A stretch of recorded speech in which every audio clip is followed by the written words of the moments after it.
Google subscriber. Hello, everybody on YouTube. Hello, everybody on YouTube. How you doing tonight? It is Dave here, and we are just having some phone issues with our guests, so I'm just trying to get that hooked on up here and see what's going on here. We were just talking, and then all of a sudden, it was like everything went dead. So we're just trying to hook back up. While we want to say a big hello to everyone in the gold medal position. That's Race Fan, Stirs Nevet in the silver, Dirty Road in the bronze, Grandmaster, and Sultry Susie. How you doing? Aiden, Mary Bone. Hello? Hello. Can you hear me now? Patricia, can you hear me?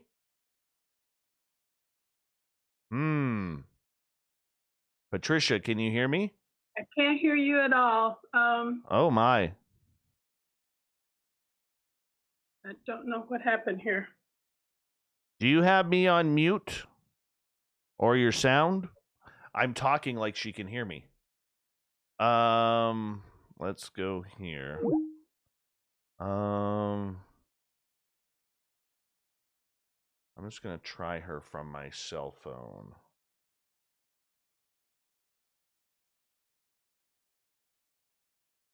Make sure it isn't on my end.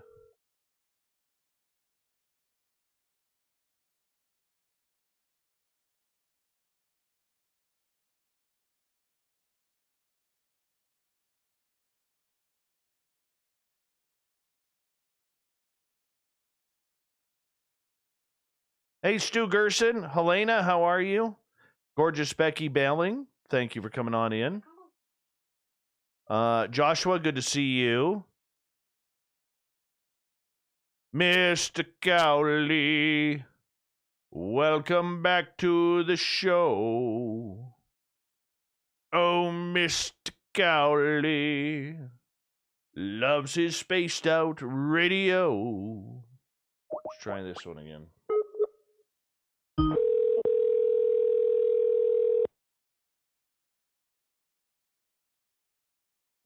Howard, gorgeous Jessica, thanks for coming on in. Hey, beautiful Kira, thank you for joining us. Solar Warden, good to see you. Thurston Howell III, Worsley and Chris Jarvis, good to have you here. Parkway, how's it going, man? Dog Next Door, good to have you here. The Google subscriber you have called is not available.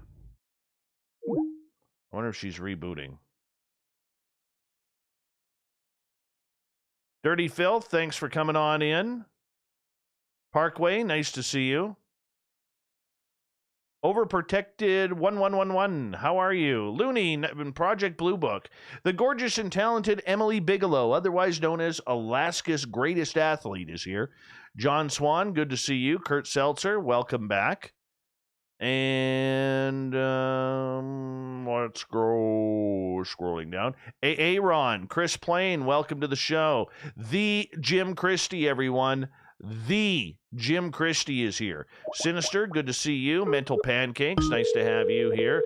My brother, Eugene, how are you, my friend? Good to see you. Richard Elmore, thanks for coming on in. Appreciate you. Gorgeous Larry Schulte, how are you? Music Maker, you're way down the list tonight. How are you, man? Cedric and Otis, welcome to the show, guys. And Chill Farm, good to see you. Gorgeous Jenster, thank you for coming on in. Cat Chaser, thank you so much for that awesome super chat. You have called is not available. What is going on here?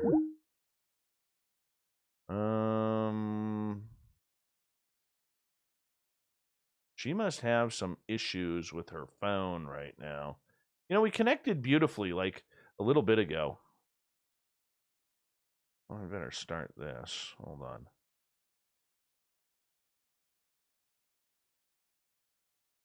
Son of a gun. What am I going to talk about?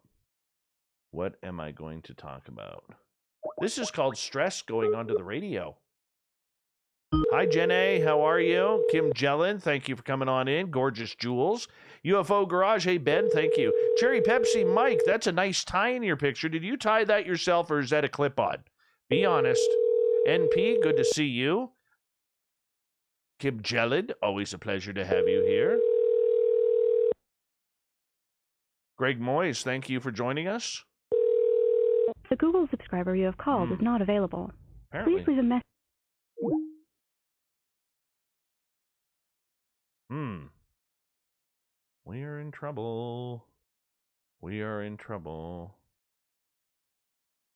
Hold on.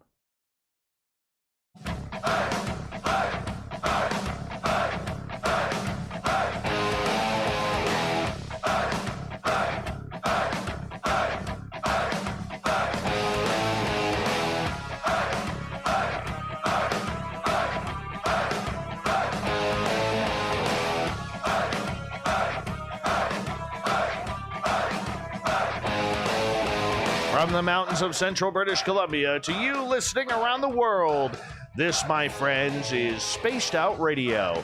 I am your host, Dave Scott, sitting in the captain's chair of SOR headquarters. We welcome you to tonight's show on our terrestrial affiliates around North America, digitally on TalkStream Live, Revolution Radio, and KPNL. If you want to take a listen to our archives, they are free for you by going to youtube.com/Spaced Out Radio. Do old Davey the favor, hit that subscribe button. You can follow us on Twitter at Spaced Out Radio and on Instagram at Spaced Out Radio Show.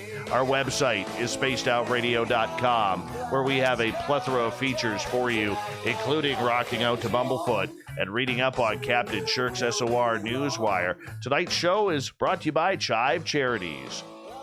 Help make the world 10% happier by visiting Chive Charities today. You can find them on our website.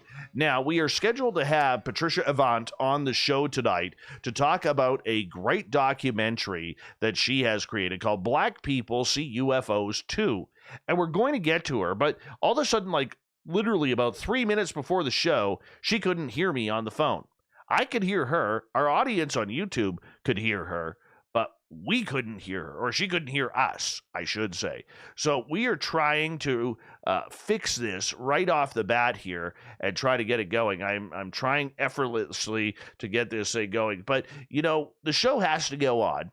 And while we're dealing with the tech issues, because I don't have a producer or anybody like that kind of helping us out. So it's just me, myself, and the lovely technology that is kind of joining us here on this show. And we are trying effortlessly to get her here.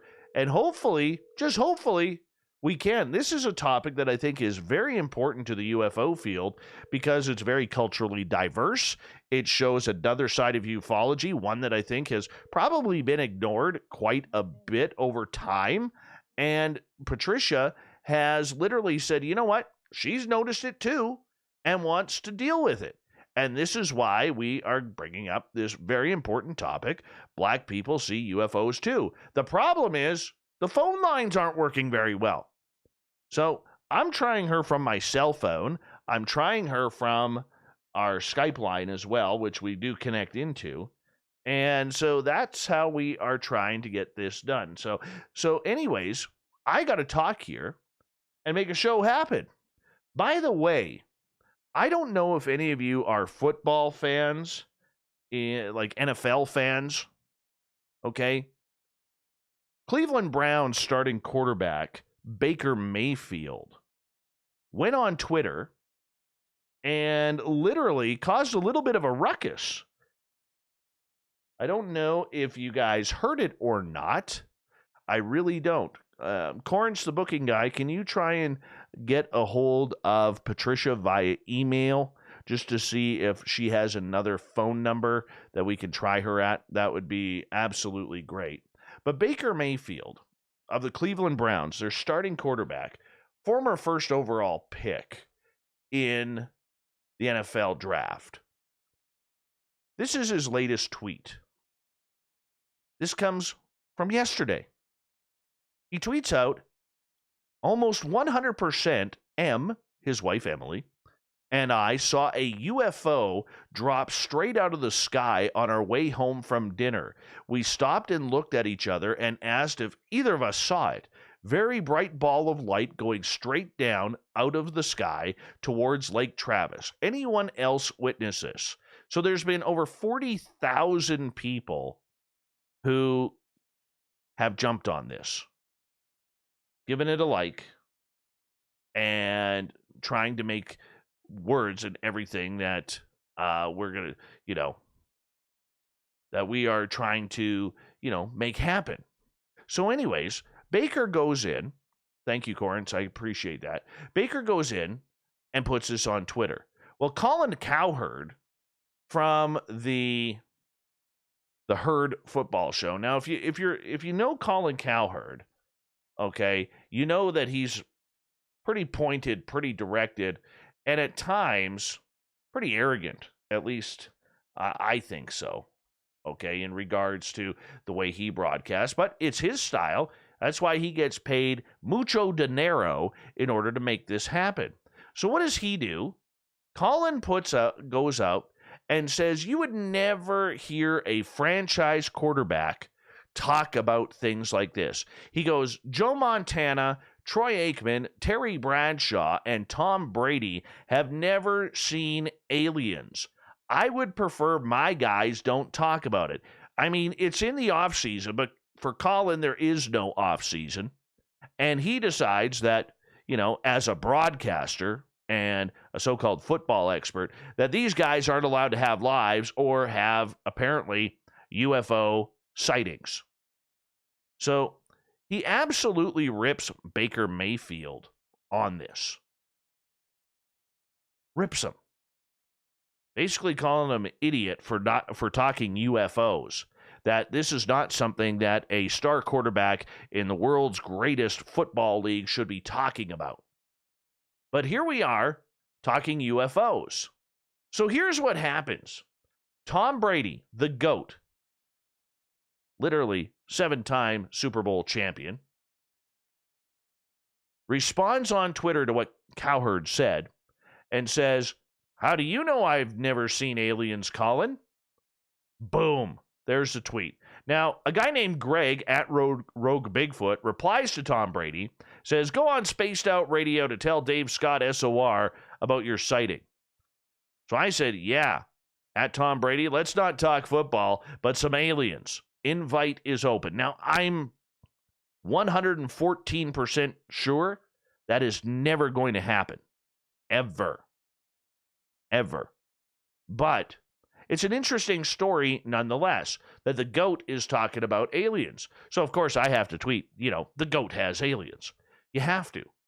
You have to be able to do that, all right? It just works that way.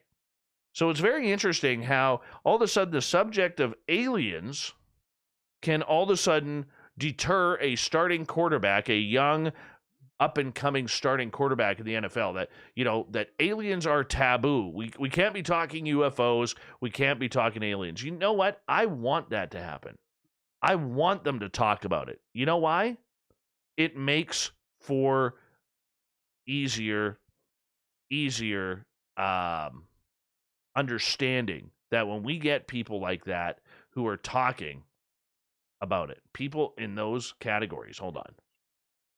Patricia, are you there? No, she is not. My goodness. I wonder if she had like a power outage or something. I wonder.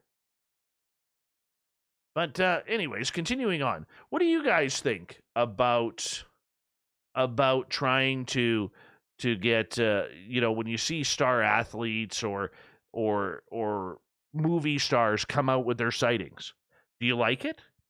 Do you not? Does it annoy you? I don't think it does anything to hurt the field, but I do believe that it doesn't do anything to enhance the field, so to speak. It's not taking the step forward. It's not carrying the ball over the line of scrimmage. It's not carrying the hockey puck over the blue line. Hey, Corrence, the booking guy, can you try those numbers from your end just to see if you could get a hold of her? I would appreciate that. We're waiting on trying to get a hold of Patricia Avant. We're having some phone issues where she is because we were having a conversation. We were all connected a few minutes before the show, and then all of a sudden her phone just cut out. She couldn't hear us. Sad news coming out of the hockey world, by the way, not to make this a sports show, but Wayne Gretzky's dad, Walter, has passed away. Now, for a lot of American people and people around the world, this is not a big deal. In Canada, Walter Gretzky was just as famous as Wayne Gretzky. He was known as the Canada's hockey dad, about supporting his child, fighting through the hockey politics when especially Wayne was younger, when Wayne was like 9, 10 years old, playing with kids 14, 15 years old and absolutely dominating them. And today he passed away. He had been battling Parkinson's disease. And I'm very sad about this. I actually got to interview him and meet him a number of years ago. And it really hurts, because Walter Gretzky was the epitome of what Canadian hockey dads are like, watching our children skate on the ice and play a game that they love. And yes, Corrins, I have tried both numbers. And we're not getting anything. So I'm just wondering what's happened. But anyways, Walter Gretzky passes away. I know he was probably close to 90 years old, but either way, this one hurts. No relation, no nothing, but this one hurts all of Canada and everybody involved in hockey in Canada and everything, because he was such an important figure and fixture, not only in Wayne Gretzky's life, but in supporting every child who ever wanted to play hockey. And it just sucks. It just really, really sucks when you got that happening. We're continuing on trying to get a hold of our guest, Patricia Avant, having some phone issues on her end, and we are moving right along here. So anyways, looking in our chat rooms and on Twitter, what do you think? Should athletes, movie stars, or whomever literally come out with their UFO stories on social media? Do you think they should? I think they should. I'm curious. Do you like it when movie stars, rock stars tell their stories?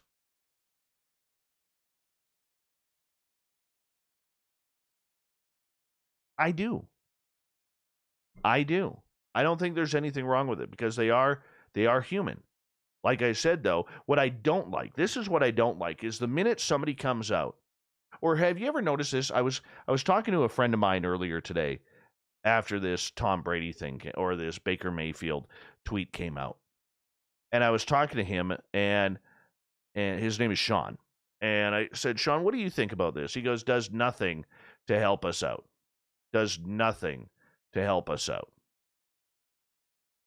Push the field forward. But here's the other thing that bugs me about this topic that I mentioned to Sean.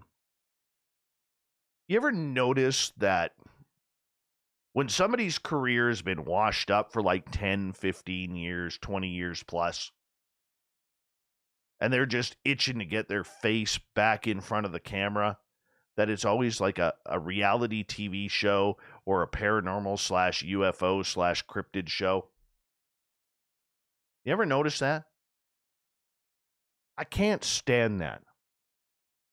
I'm not even a fan of Stormy Daniels getting a television show as a paranormal expert. I'm not a fan of it. Just because she has a name for so many different reasons, that all of a sudden she wants to play ghost hunter on TV, right? She wants to play ghost hunter on TV, and she's going to end up getting a television show out of it. You watch. I know they've already filmed it. I don't like that. I think it cheapens what we do.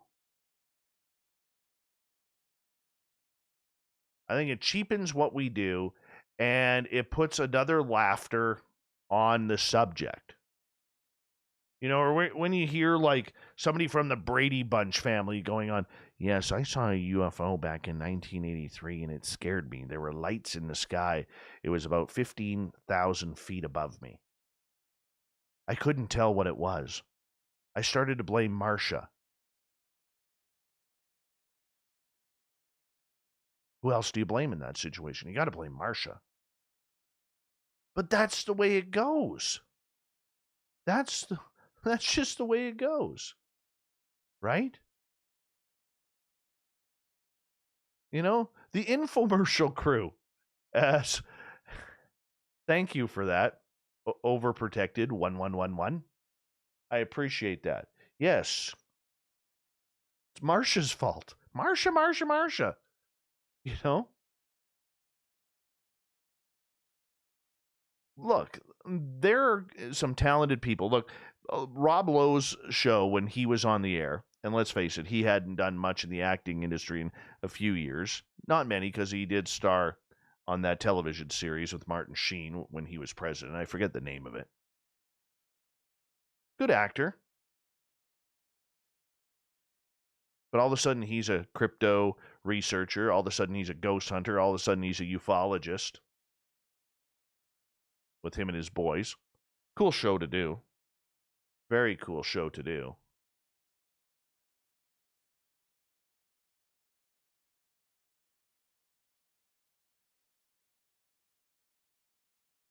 Thank you, Corrance. Corrance is trying to get a hold of Patricia right now. And he's getting the same voicemail issues as I am. It's too bad. She sounds like a wonderful, wonderful lady. Wonderful lady. But the serious part about it is, Race Fan says, that's BS, Dave. People that don't have a clue should not be getting TV shows about things they don't know anything about.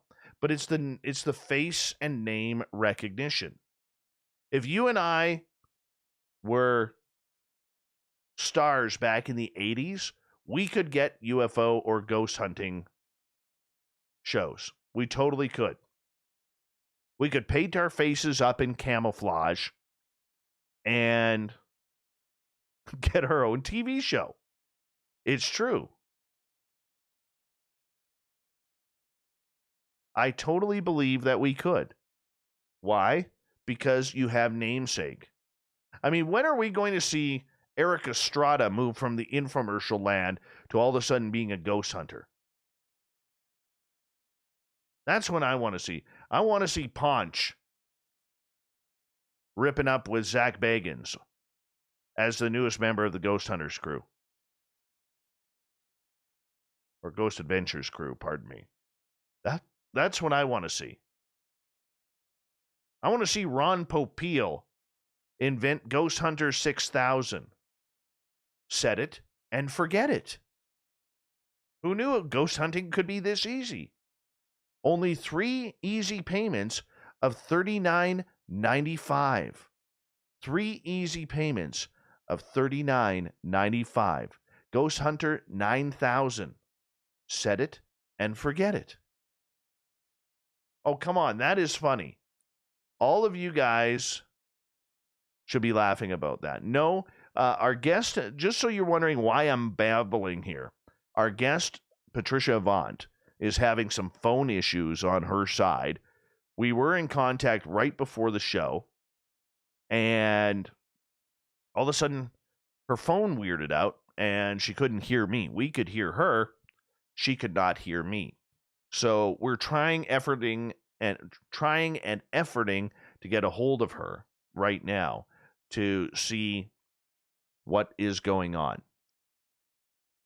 I've talked to her twice tonight. Great lady, fantastic lady, an incredible story. So that's what we're trying to do right now, is we are trying to get a hold of Patricia Avant and so on and so forth. That's the way it goes. Sometimes these things happen. This is live radio. Baker Mayfield, Cleveland Browns quarterback, getting ripped for talking about UFOs on Twitter because him and his wife saw one.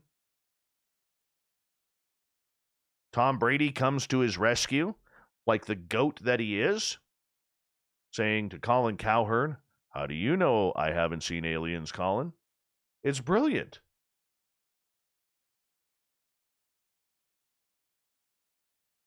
And Ron Popeil is going to create new ghost hunting gear. The Ghost Hunter 9000. Set it and forget it.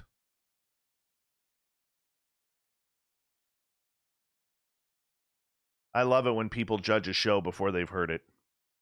Thanks, Prairie Fire. Appreciate it. It's actually the title of Patricia Avant's documentary, Black People See UFOs Too. That's what we're trying to get to. So, you know what else? This is a pet peeve of mine. I'll just throw it out there as we wait for Patricia. Pet peeve? I hate being called a podcast. I do. The word podcast, just it's like fingers down a chalkboard for me. It really is. It really is.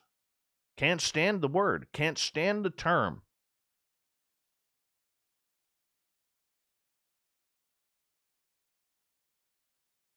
Why? Because we're a live radio show. That's why. It's funny because I'll go into like our YouTube archives or whatever because I get all the comments from people. Too many darn commercials on this podcast. We're not a podcast. We're a live radio show that gives you our free archives. And by the way, on YouTube where our archives are stored, you can skip the commercials. Hard to believe, but you can skip the commercials. Cherry Pepsi Mike is saying, I'm such a boomer. I'm not even close to boomer age. You're wearing a clip-on tie in your photo. I can tell. Problem with you youngins is you can't even tie a necktie. You barely tie your own shoes because you wear them with the laces loose all the time. You didn't have to deal with the days of Velcro runners, my friend, back in about 86, 85 when they came out. The big kangaroos with the zipper on the side that you can throw a couple quarters in to keep them safe in order to go down to the corner store to buy some penny candy and 5-cent candy. Sometimes you splurged on the 10-cent candy. Ah, the good old days. The good old days. That's what it's all about. You didn't have the Velcro kangaroos back then, did you, Cherry Pepsi Mike?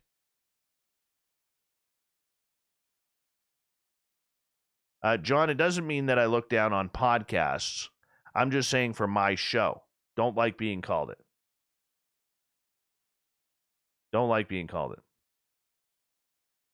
We're live radio.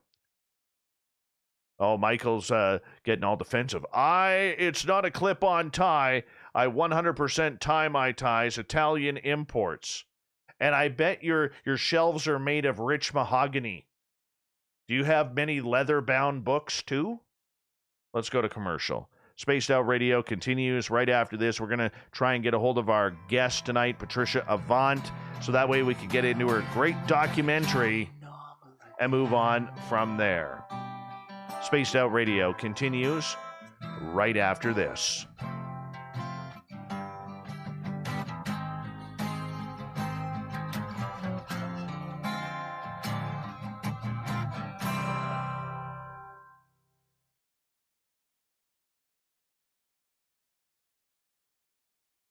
The best part I know is Cherry Pepsi Mike right now. He is laughing. He is totally laughing right now. And his beautiful wife, Cosmic, she'll be like, I told you you'd get caught. Told you you'd get caught. You just should have learned how to tie a tie. Hi, Shar. How are you? All right. Let's try and get a hold of her again.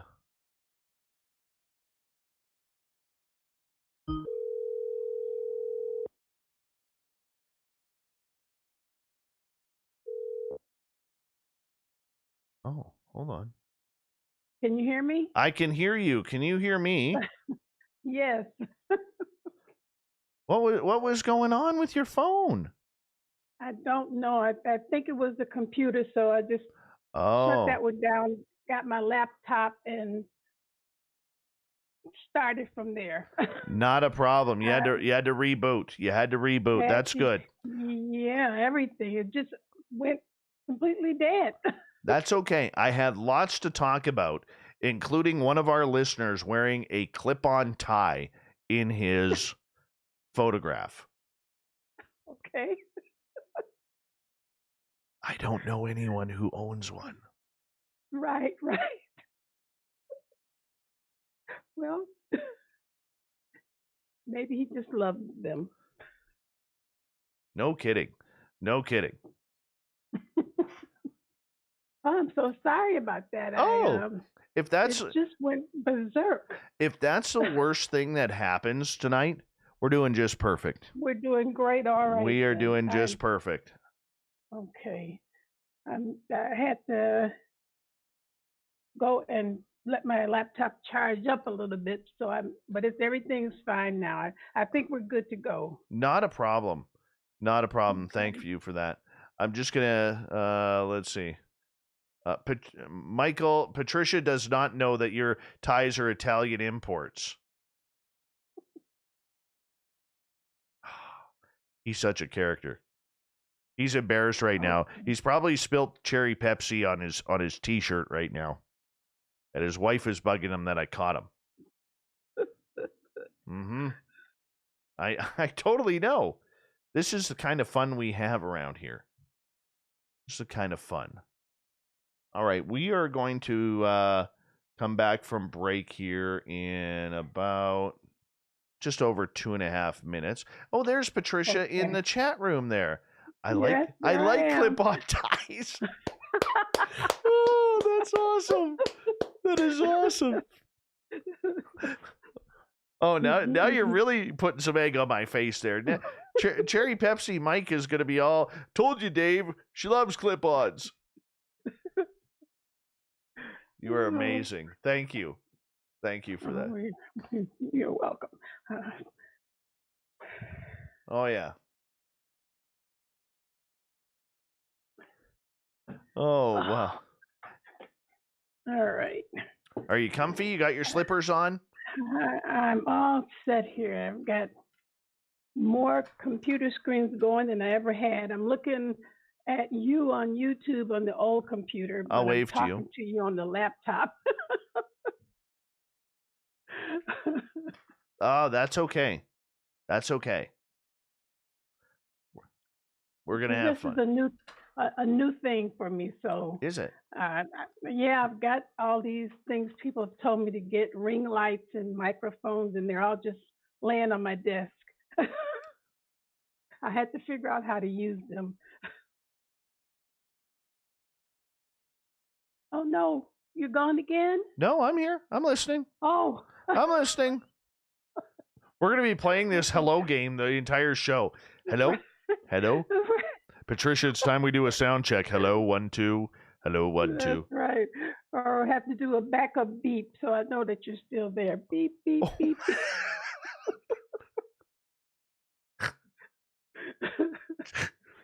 Oh, man.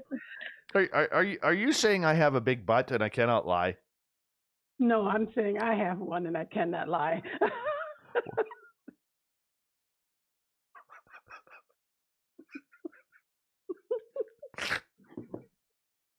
It has to be good for something, right? Radio.com today. Oh, my goodness. We're off the rails already. Right. We're off the rails already. Oh, thank you, Cherry Pepsi, Mike, and Cat Chaser for the awesome super chats. And thank you for everyone tuning on in. As you know, give us a thumbs up if you're new, and hit that subscribe button. Here we go.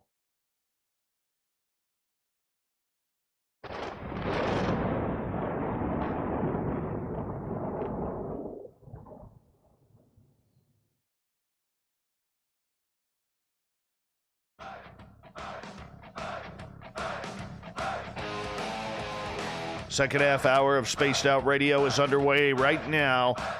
I am your host, Dave Scott. Thank you so much for taking the time to join us. We really do appreciate earning your listening ears. We want to remind you that if you've missed portions of this show or others, check out our free archives by going to youtube.com/Spaced Out Radio. Just do me the favor, hit that subscribe button. Our website is spacedoutradio.com, where we have a plethora of features for you, including rocking out to Bumblefoot and reading up on Captain Shirk's SOR Newswire. Follow us on Twitter at Spaced Out Radio and on Instagram at Spaced Out Radio Show. We're proud to have our guest tonight, Patricia Avant, and this is going to be a good one because Patricia is someone who is getting serious about ufology. The late blooming writer, artist, newly dubbed filmmaker has taken on a massive task, asking abrupt questions as to why there's not a lot of African American people coming forward with their UFO and ET experiences in North America. She has a beautiful new documentary on this very topic. It's called Black People See UFOs Too. Her website is blackpeoplesee-ufos.com, which I highly suggest you check out. And we continue on. Patricia, welcome to Spaced Out Radio. We're glad the phone lines have kind of started working for us. Let's not jinx them here and let's get you on in. Okay. I'm glad to be here. Thank you for having me, Dave. We're glad you're here too.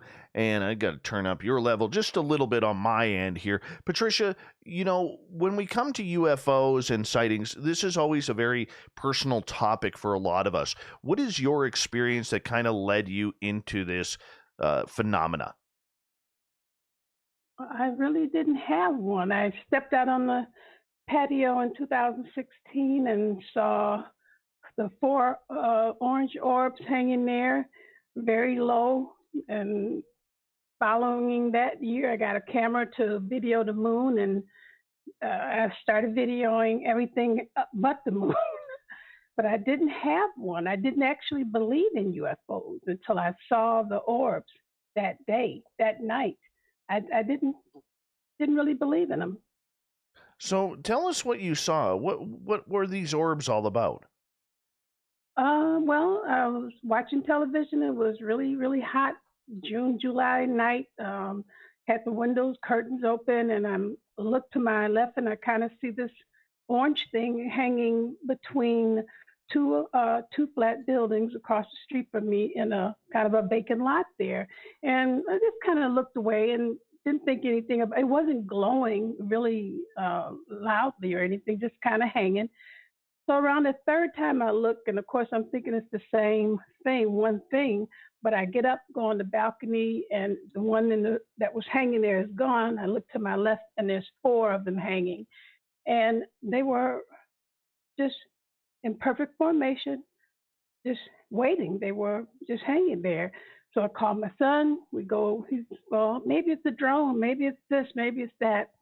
And finally we just say, well, he says, it's got to be a drone. I sit down, he goes back to his room, and then he calls me, I guess about 15 minutes after that, and they're way up in the sky at this time, and 3 in a row, one on the left, a bigger one on the left, but now there's like 5 of them, a bigger one, the 3 in the middle, and another one on the right, and they just start moving up and disappearing. They all move up one at a time, move up, disappear. And I was telling someone the other day, we didn't talk about that until sometime this year was the first time my son and I actually talked about that. You know, we actually saw that. Those were really there, and we don't know what they were. And that was not even something that still didn't pique my interest the way it is now. He got me a camera that following year, the end of the year, and I really just wanted to film the moon and started filming the stars really out of boredom.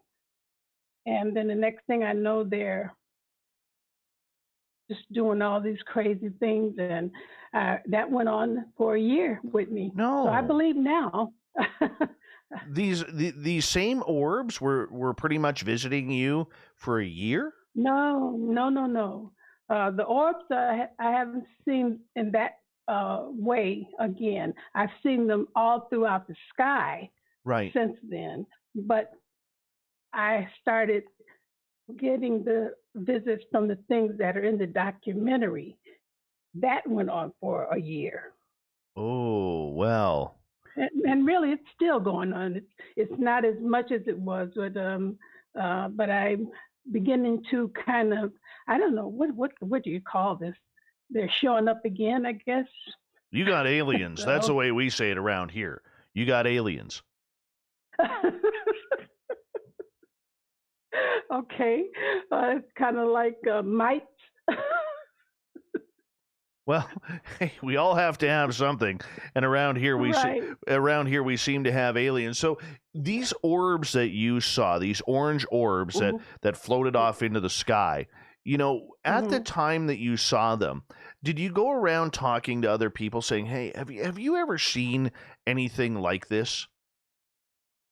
I only mentioned that to my sister, and and I could hear the "yeah, sure" in her voice. And then that following, let's see, that was June. I think maybe that in March of the next year, she saw it. Her and her friend were driving down a street in Michigan, and they saw him. And so she still, I don't know, there's still this. You see things with your own eyes sometimes that you still can't believe. That's a weird thing, and you don't know what to make of them. So I don't know. They just kind of disappeared into the background of my life until I started filming these other things. So when you But say no, go ahead. other things, Patricia, what do you hmm mean for other things for the people who haven't seen your documentary The, yet? the I don't know what to call them, Dave. I know some of them look like ships to me. Other people have described them as translucent uh, ships. There was another word this gentleman used. Some people just feel like they're entities that are visiting me. I've had several different ideas or attempts to help me determine what they actually are. Like I said, there's only maybe one or two that actually frightened me. The rest of them just, some of them seem like ships. I have a couple of them that when I look at them closely, I can see something moving in them, you know.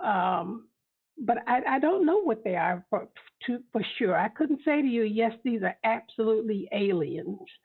Um, uh, do I believe that there's some type of entities or beings in these um, structures that I'm seeing? Yeah, I do. I don't know what to call them. And that's probably the most accurate answer of all. I don't know what to call them because everybody always tries to put a name. Oh, that was an Arcturian spacecraft T-1000A62. You know what I'm saying? They do. They do. I've interviewed enough people who are doing that. And here, Patricia comes in and decides to give an honest answer. I don't know what the heck these things are, but they are there. What, Yeah, I don't know. what year was this when this started? This started in 2017 with um, the light structures.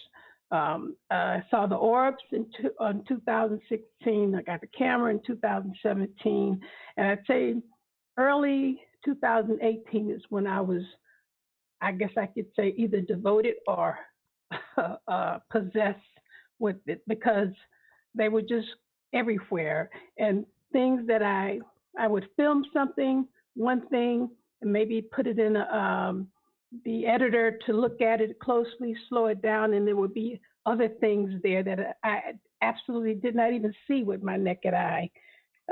Things. Have you watched the documentary? I haven't had an opportunity to yet. I'm hoping to get to it this weekend. Okay. Well, there's one. There's a couple of them. The one in particular where I was, uh, because as it turns out, the red orbs are everywhere. Really? You can't always see them. Some of them are hidden in the smoky clouds, but they're everywhere. And I think because there are these other objects that I happen to capture that seem to be shooting. I don't know if they're shooting out of the ground or if they're shooting from an angle, but they go really, really fast. And the orbs show up just prior to that. And they kind of do a kind of a blinking pattern, and the next thing I know, this thing, it's kind of a green and gold thing, very long, that will shoot by. I've only seen that twice, but did notice that the orbs were there each time prior to them showing up. Now, do you live in the country or in a city where there's a lot of light pollution? No, there's no pollution, nothing, no problem like that here. Oh, so you're out in the countryside kind of area, or more in a darker area? It's not so much that it's country, or it's just Rural? clear. Oh, beautiful. Beautiful. Yeah, it's just because I had at the time where I was living, and it was a two-family flat and on the second floor. At times the moon just seemed like it was coming into my house to say hello. It was always very, very close, and so that's why I actually wanted the camera, was to do that. And all these other things started showing up, because I think I mentioned to somebody else, the moon just doesn't change a lot.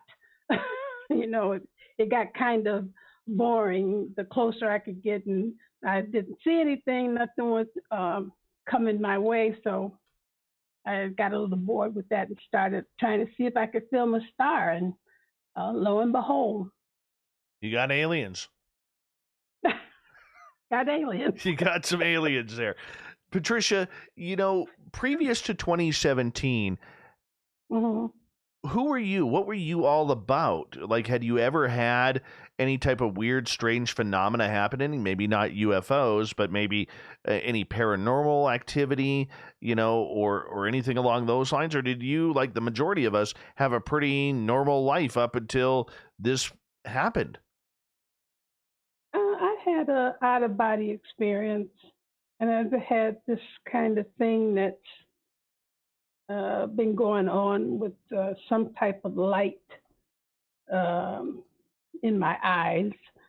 But I knew they were out of the ordinary type of things, but I think I have been on a spiritual journey so long that I think these things are just pieces of the puzzle leading up to something else. So I never questioned them in a way that would be, like, oh, something spooky is happening to me, something this is happening to me. I feel so spiritually connected that they didn't bother me in any way. They seemed normal to me. I guess I shouldn't say normal, because if I thought they were normal, I would tell people about them, right? But I didn't. So, but yeah, I've had experiences that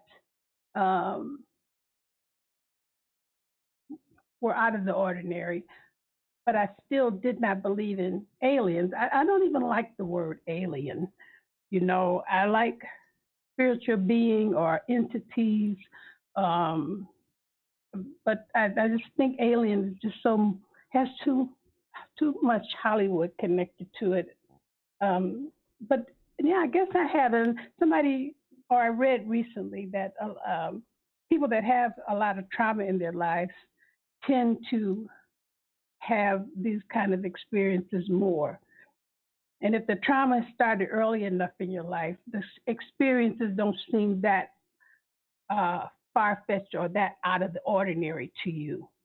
Right. Does that make sense? Yes, it does. Did you grow up in a real religious family, or were you just someone who had an everyday life, maybe playing sports or gardening on the weekends, or doing whatever you were doing for fun?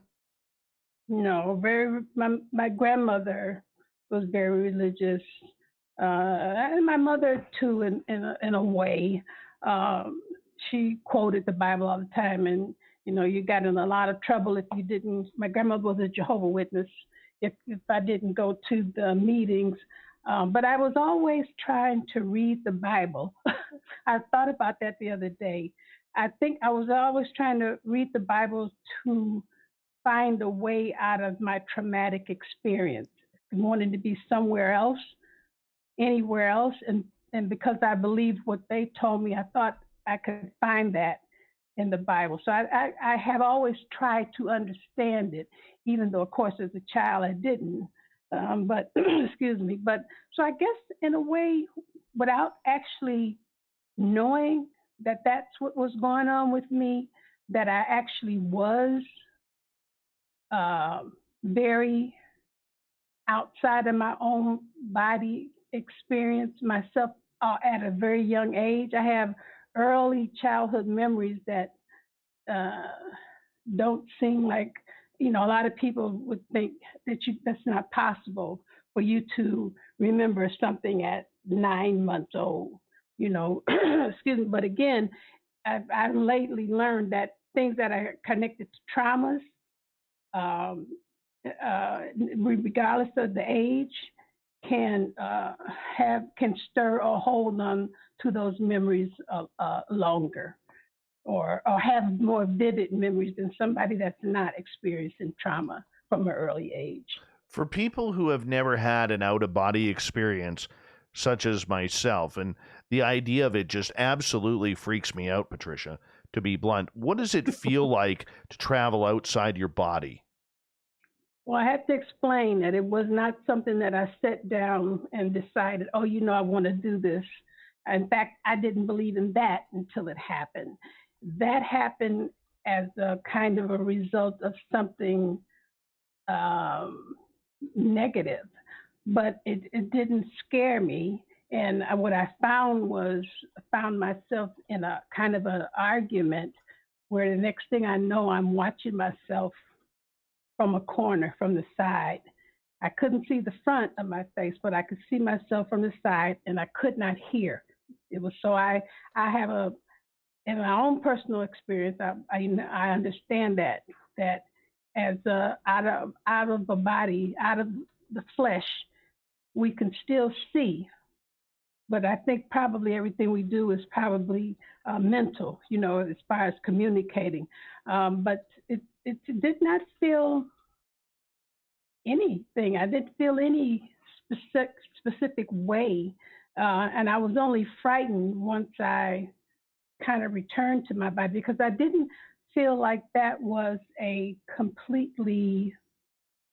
an angelic experience. I felt like something kind of pushed me out for whatever reason. And when it was gone, and I don't think it was a good thing that had pushed me out, but apparently it did not want to stay.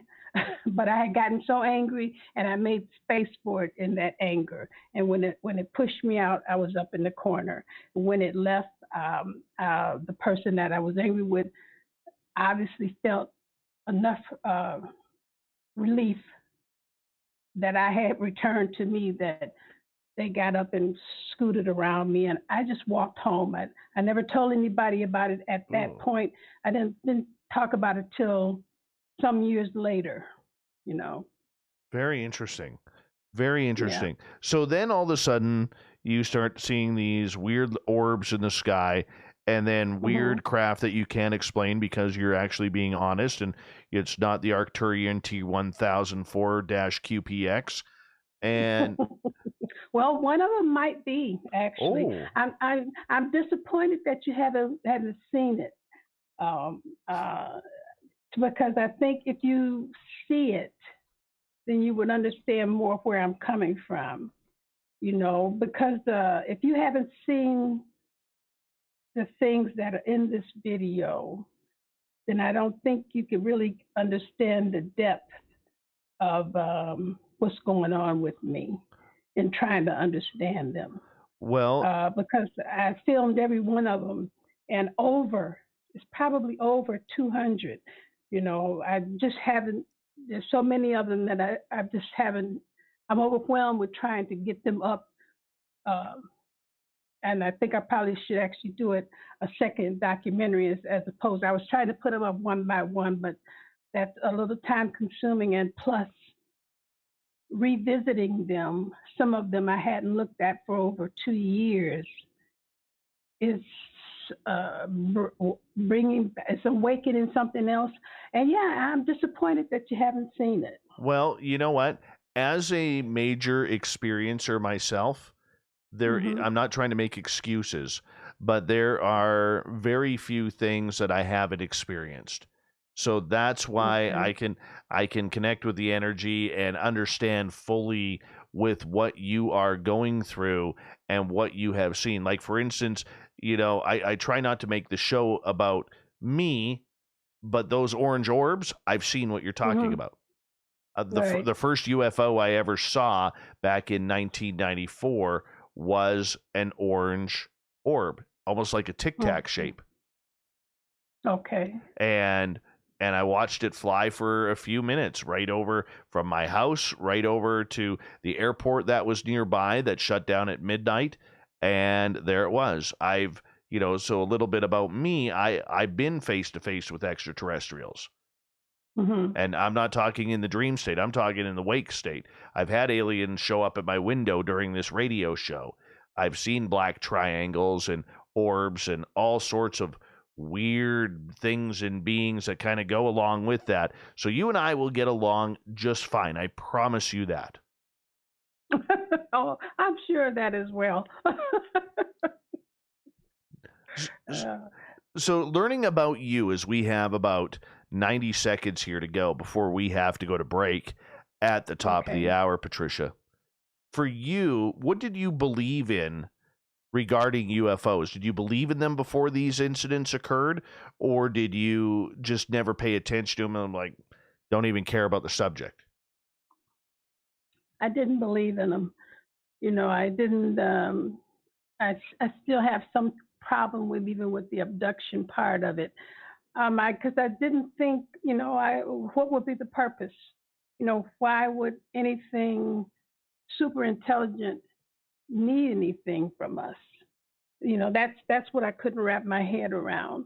I don't know what the purpose of these visits would be. Like even now, I think because of the sheer volume of the things that I saw, and trying to understand why I'm seeing them and nobody else seems to have seen any of these things. If these things are not rerouting because we're sending so much stuff up in the air, because they were just too highly visible. And even the orbs, they hung there like nothing. And they were only a few, I don't know, feet or how many feet above, but they weren't much higher than the tallest street light. And when I saw them, the first one, they were in between two family flat buildings in an open space there. And if the person had, and John brought this to my attention, if they had looked out of their window, if there had been anybody living there, they would have looked right at that thing. Well, I am just blown away. I can't wait to learn more from you coming up here at the next hour of Spaced Out Radio, because we're going to have a lot of fun discussing your UFO experiences, the documentary that you've made. Patricia Avant is our guest tonight on Spaced Out Radio. When we come back, we're going to look into the UFO phenomena and her documentary, Black People See UFOs Too. We'll give you the website when we come back from the break here on Spaced Out Radio.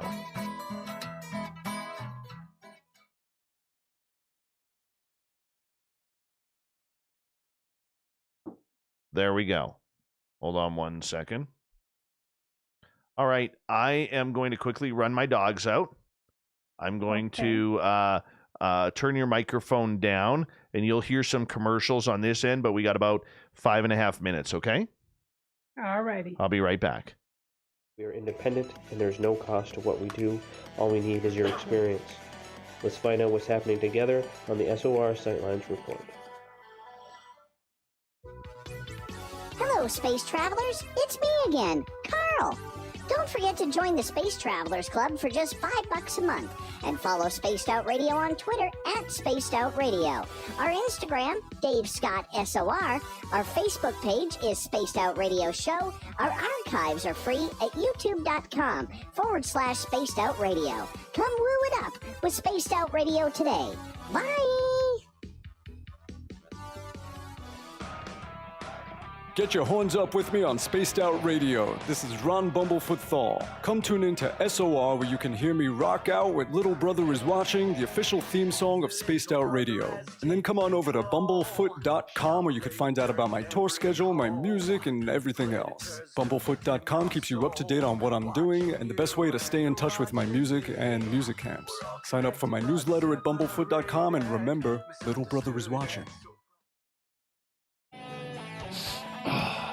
I'm feeling a little spicy tonight. What to do? What to do? Why not get Bumblefuck? 4 million Scoville units of pure hard rock. Bumblefoot hot sauces come in 3 flavors. The burning Bumble. Tone it down a bit with Bumblicious and throw the sauce on everything. Spice it up. Bumble me, baby. Bumblefoot hot sauce. Get it today at kajans.com. The SOR Vault is open for business, and do we have some cool swag for you to pick up? All you have to do is head over to our website and click on the SOR Vault. You have a variety of cool logos to choose from, and put them on anything you want. T-shirts, hoodies, hats, coffee mugs, you name it, we can get it to you. So do your shopping by supporting the store you love. Get your Spaced Out Radio swag at the SOR Vault today.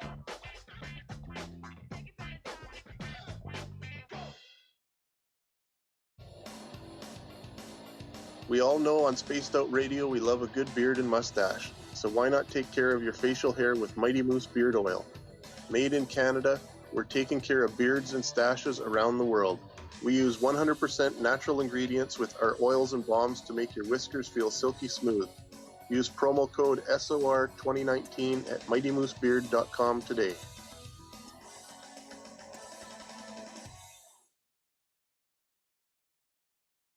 We are scouring the world for the most intriguing stories of your day. Take the time to read up on the SOR Newswire, where our team, led by Captain Shirk, will deliver to you some of the best paranormal and supernatural news, along with some stories that will blow your mind from the weird to the wacky. It's the news outside the news that piques interest, and that's what we're looking to deliver to you. The SOR Newswire, only at spacedoutradio.com. Hey, space travelers, this is John Resig, founder of the Chive and Chive Charities. If you know anything about our website, you know we like to do things a little differently. We're not some faceless organization collecting money for a nebulous cause. Our donor dollars go directly toward life-improving items. Then we give those items directly to an underdog who needs it most. To become All right, Patricia, I'm back. Okay. My dog Doug decided to join us in the studio. Okay. He's going to lay down now. He likes to come to work every now and again.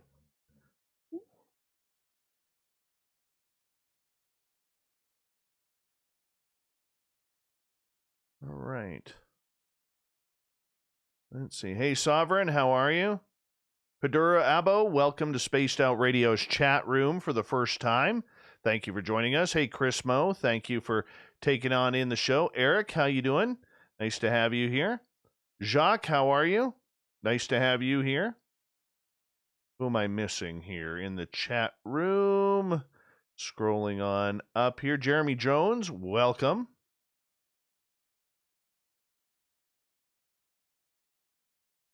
And I think I'm caught up there. I think I am caught up. Very cool. Very cool.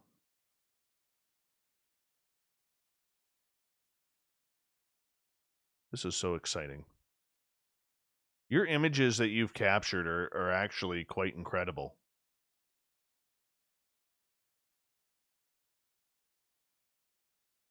You disappeared there. Oh, I'm sorry. Can you hear me now? No, I can hear you. I just don't see you. No, you're not going to see me. Okay. Yeah. But your images some of these images that you have captured are absolutely weird and incredible. Mm-hmm. Like, I'm looking at some of them right now. It's like, what the heck is that? Almost looks like a skull.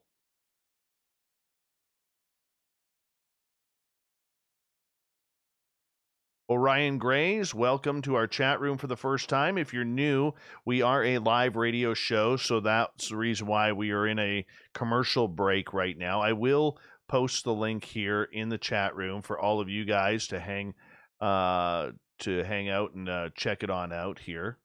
So there you go. I'll post this in our other chat room as well. Thank you to Overprotected, Mandingo, Cherry Pepsi, Mike, and Cat Chaser for the super chats. Hour 2 is going to start right now.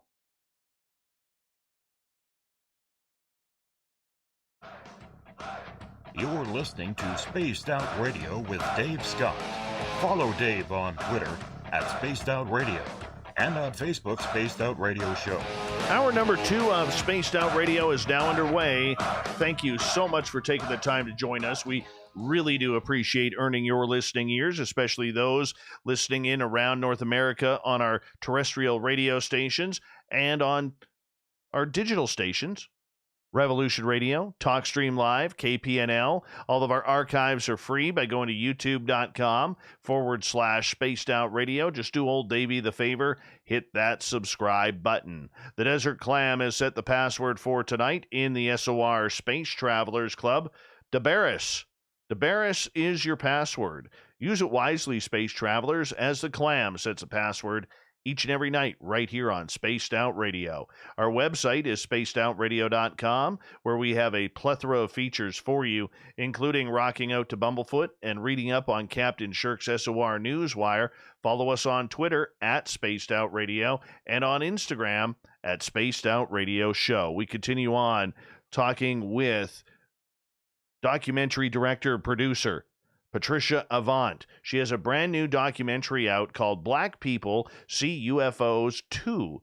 You can find this at blackpeopledoSee/UFOs.com. I highly suggest you do, because the footage that she has captured with her own camera is nothing short of amazing. It's absolutely incredible, some of these captures that she is getting in the sky. And I'm curious what you guys think. But first, Patricia, welcome back. Thank you. I'm glad to be here. We're glad to have you here as well. Now, Patricia, before the break, we were talking about, how much UFO interest you had before you started seeing these anomalies in the sky that were floating around, starting with some orbs that you had seen.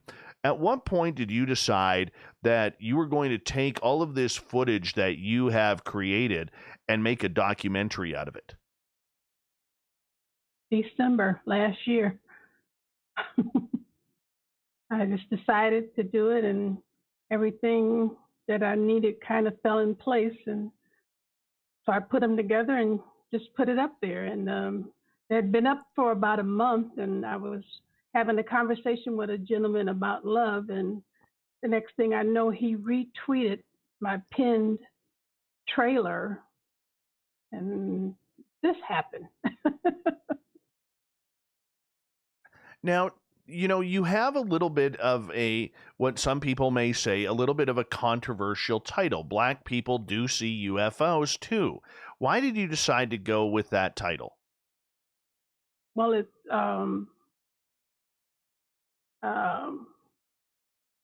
had been kind of an inside hood joke that we weren't seeing them. And so that's kind of a play on that idea, because I saw so many that, maybe that's not true. Black people do see UFOs. And as it turns out, I actually stumbled across or found a group on Facebook. It's about 200 African Americans. A lot of them are from Africa, Nigeria, the likes. Can you hear me still? Yes, I'm listening perfectly to you. Yeah, and so it it's not that we don't. I believe that I think we just have a different value system regarding them, and it's not necessarily a great big part of our lives because we experience so many other things down here on the planet. Maybe we just don't see the big deal about UFOs. But I think that it's something we should pay attention to. Do you think that the world of the ufology, when you looked into it, it's primarily always been a Caucasian type atmosphere, and we haven't seen a lot of black people come out with their experiences, so much so that that they've made a big contribution to this community, which I think is sorely missed when anybody doesn't show any interest in this or coming out forward. Why do you think that you are almost like a pioneer in this? Well, like I said, if you're concerned about your kids getting shot 17 times in the back, you're not going to be really concerned about a UFO. So even if you do see one, it's not going to take precedent over some of the bigger issues that we deal with down on this planet. But I happen to think that in and of itself, the magic or the miracle or the spiritual aspect of that is a big part of what's missing from our day-to-day lives. And we do need to pay more attention to that. I'm beginning to think that it's not that we don't see them. It's just that we have not understood or have misunderstood what part it could actually play in our own lives. And yeah, I was surprised actually in the Twitter UFO community that so many white women feel excluded from this. And then I was also surprised and shocked when I found out that Mufron had a racial incident, and then that they also had a problem with child pornography and so many things, like you can be naive about. You think people that are into UFOs are all on a kind of a spiritual drive or a spiritual cleansing or learning process, and that's maybe just not the truth. It's I think we've stepped outside of it because we don't understand that the magic of it, the miracle of it, the spiritual side of it is all connected. And so the religious part of our day-to-day lives is so stoic, or it was, that would keep us from necessarily dealing with that to the degree that, say, white men are. I remember interviewing a gentleman named Craig Jaycox a couple of times about his experiences. And the first time that I interviewed him, I remember him kind of reaching out to me. He's like, Dave, I wrote that book 10 years ago. Why are you wanting to talk to me about it now? And I was just like, because I'm into personal experiences when it comes to this phenomena, being an experiencer myself. And the next time I had him on, I actually asked him this exact same question, which is, why do you feel that many black people out there do not come forward with their UFO experiences? Because the way I look at this topic is not political. It doesn't choose a political party. It doesn't choose a sexuality. It doesn't choose a religion. It doesn't choose a color. It affects everybody on this planet equally. And yeah, but the difference is, I put up a video of this kind of a beige square thing that kind of shot across the sky. And I don't know who this, a Twitter follower, he immediately goes, oh, that's a flying seat cushion. And then someone says, oh, that's a Mylar balloon. So there's a kind of I don't know, for lack of a better word, and I hate to use this term, but maybe a good old boy status in the UFO community that does not really, is not yielding, not even to white women who have the experiences.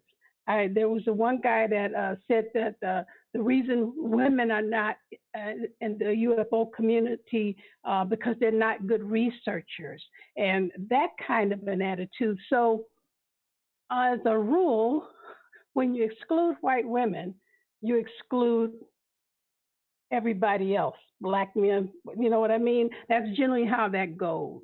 So in other words, even if some of us had these experiences, maybe didn't feel comfortable with trying to fit in with the way, you know, how it's situated so deeply around white men. And they make the rules about it. They make the guidelines. They decide what's false, what is not false. And so that's a hard shell to crack. Right. So do you think it's... And it is political. I don't know how you could say it's not political. No, when I said political, I meant party-wise. It doesn't matter. Okay. It doesn't matter whether you're a Republican, Democrat, Libertarian, or up here in Canada, conservative, a Democrat, a liberal, or a Parti Québécois. You know what I'm saying? Well, you know, I think probably you may feel that way, but I think on a deeper level, maybe people may not necessarily express that. Right. But you know what I mean? You can give that can show up in so many different ways, even if it doesn't necessarily have the label of exclusion. There's so many ways to exclude people. I mean, you could just there's unimaginable ways you can exclude people intentionally or not intentionally, you know?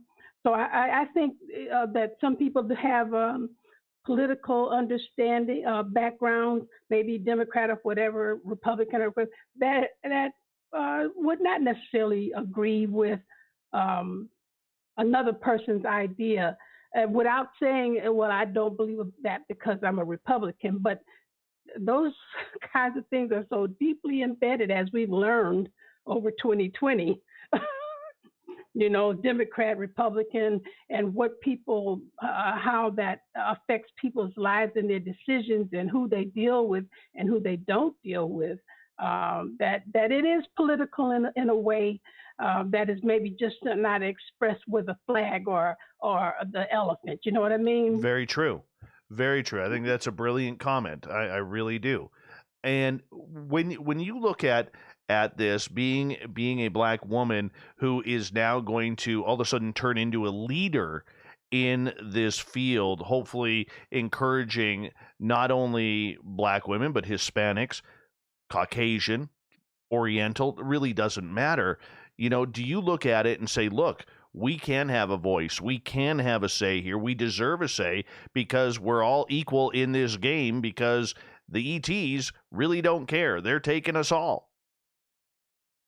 Well, I tell you, it's so, I put the video out because I wanted to get opinion. I really wanted to see what other people thought about them.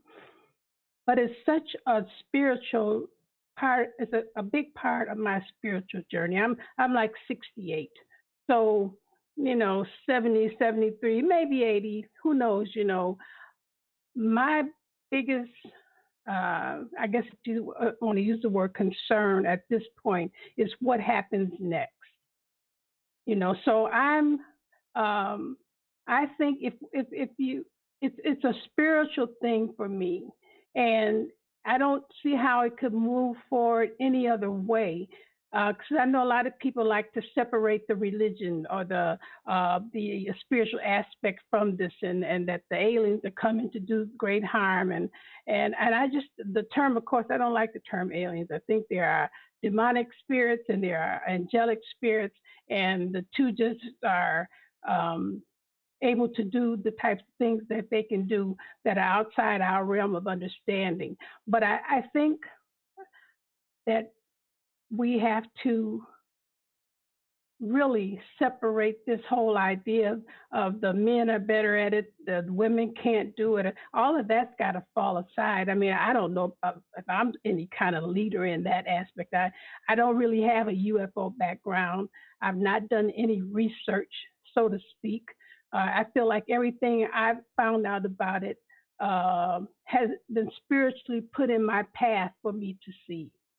That brings up a really good question, though, and that is, I'm going to assume that you are, when you talk about your spirituality, that you have your personal relationship with God or whatever religious deity that you pray to, and everything. And please correct me if I'm wrong in regards to that.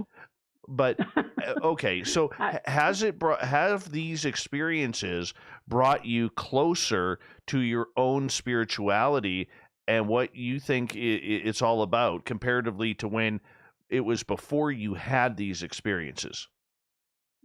Well, definitely. Every day I have a different understanding, I think. My understanding of why I'm seeing these things and what's going on with me personally. Every day I have a different and a deeper understanding of that. And I'm not a person that I don't believe that there's just one God. And I think that what we think of as God is just totally different than my mindset. I don't think that there's one God. I think there are some lesser gods, and I think there's one source, one creator of all things, from which all of these things emanate. So I don't pray to any particular God in that way. But spiritually speaking, how have these experiences in filming these incredible sightings changed you? Well, I can't say that they're changing me so much. They're additions to, they're growing me. But change, I was already changed. I was already seeking a deeper spiritual understanding about the next step. What's going to happen when I die. That's been my focus. So I think all in all, now when I go back and starting to really look at these entities or these and the orbs and all the stuff that I'm seeing, and I was told, and I agree, I've gotten on that frequency. And I'm on that frequency, I think, because of the persistence with which I have been pursuing this since I started seeing them. So in other words, I didn't see something, the orbs I did, I saw them and I just didn't give them any more attention because I really couldn't wrap my head around it. These things started showing up in such numbers and that there was no way that I could ignore them. Do you think you were summoning them in?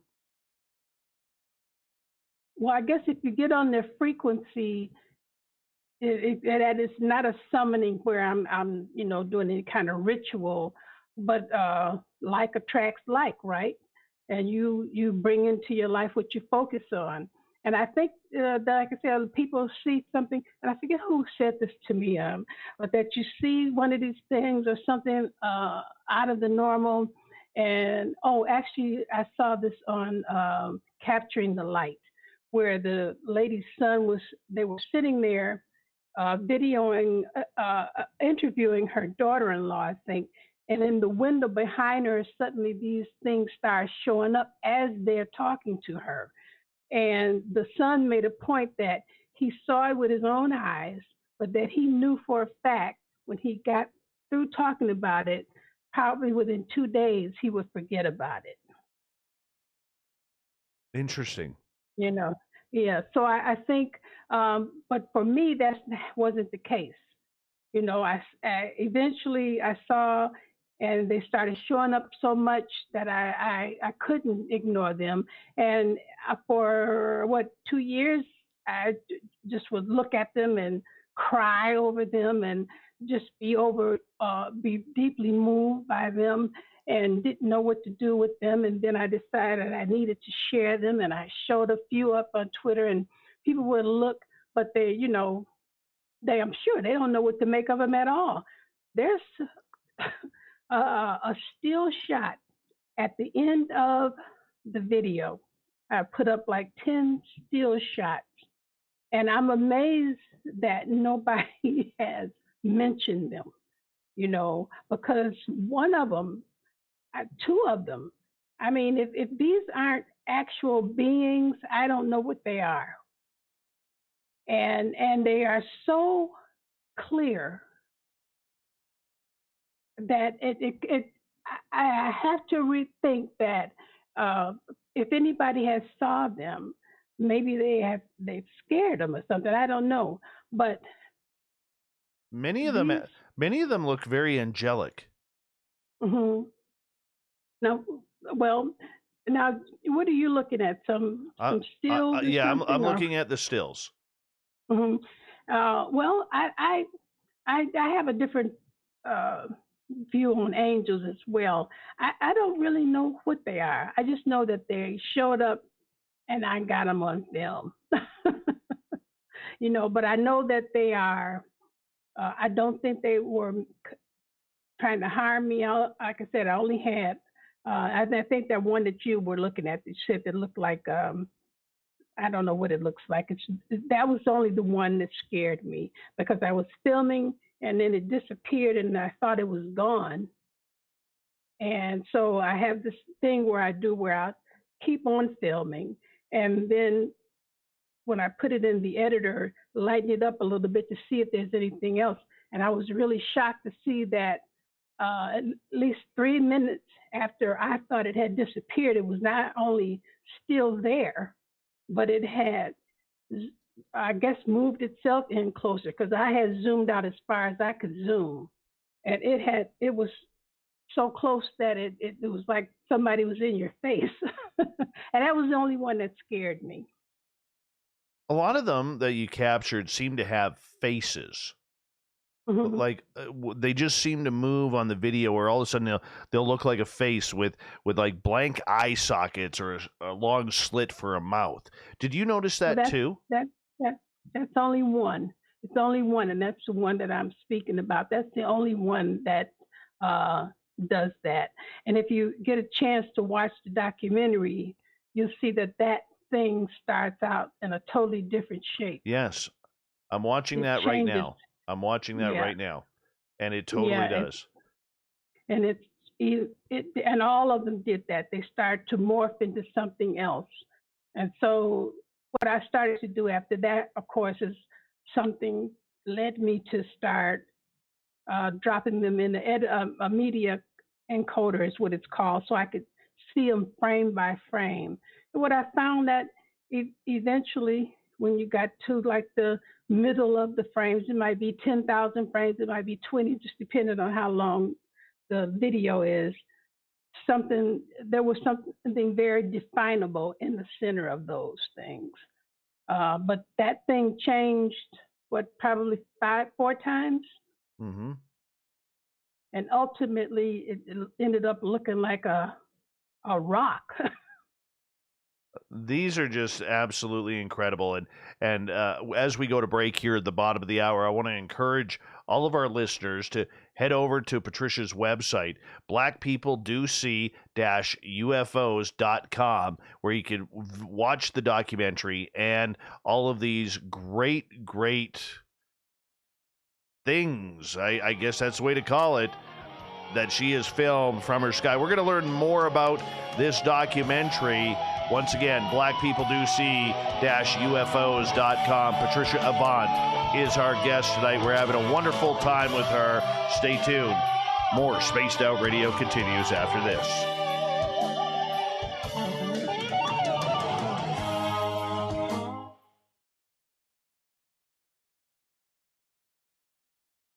There we go.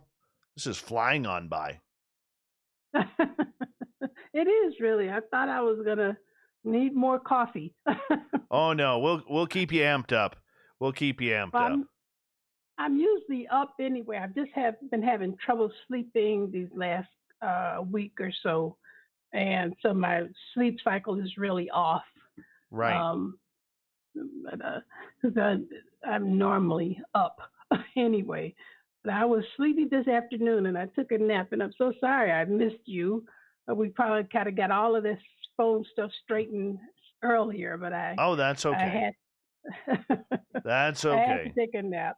That's okay. You know what? I'm having an absolute blast with you here, and I hope, this is the first time, but I sure as heck hope it isn't the last. That's for sure. Oh, I hope so too. I hope I'm not too blunt. I like to tell people that if you don't really want to know what I'm thinking, don't ask me. I get that. I Okay. have a feeling that you could kick my ass pretty quickly, just to be honest. Oh, I couldn't. Oh, you know, no, you know what? Here's true story. My grandmother, God bless her. I'm 47 years old, and I still have one of my grandparents left on this beautiful earth. And my grandmother is an old Alberta farm girl. And to this day, at 90, how old is she? She was born in 1928, so she's 93 years old. When I'm with her, and if she punches me in the arm, I still get hurt because she's got like boxer fists, Okay. And, Yeah. from working hard in the farm as a kid, and when she hits me, man, does it hurt. I'm like, Grandma, go away. Go away, don't hit me. She goes, what? You want some? You want some? I'm like, thanks, Grandma. I'm going to leave here black and blue. I'm going to report you to the police for abuse. I got beat up by a 93-year-old woman. But you don't mess around with her, huh? Oh, no. No. We have just under 3 minutes here. I have a couple of questions from our audience for you, if you don't mind when we come back. Okay, no problem. That'll be great. I love to get the audience questions in here. So that'll be fun. The thing moves so fast, I don't know how you can keep up with this. The scrolling, but what are they doing? They're just putting their names there, or they are? Well, their names automatically populate because they're logged in.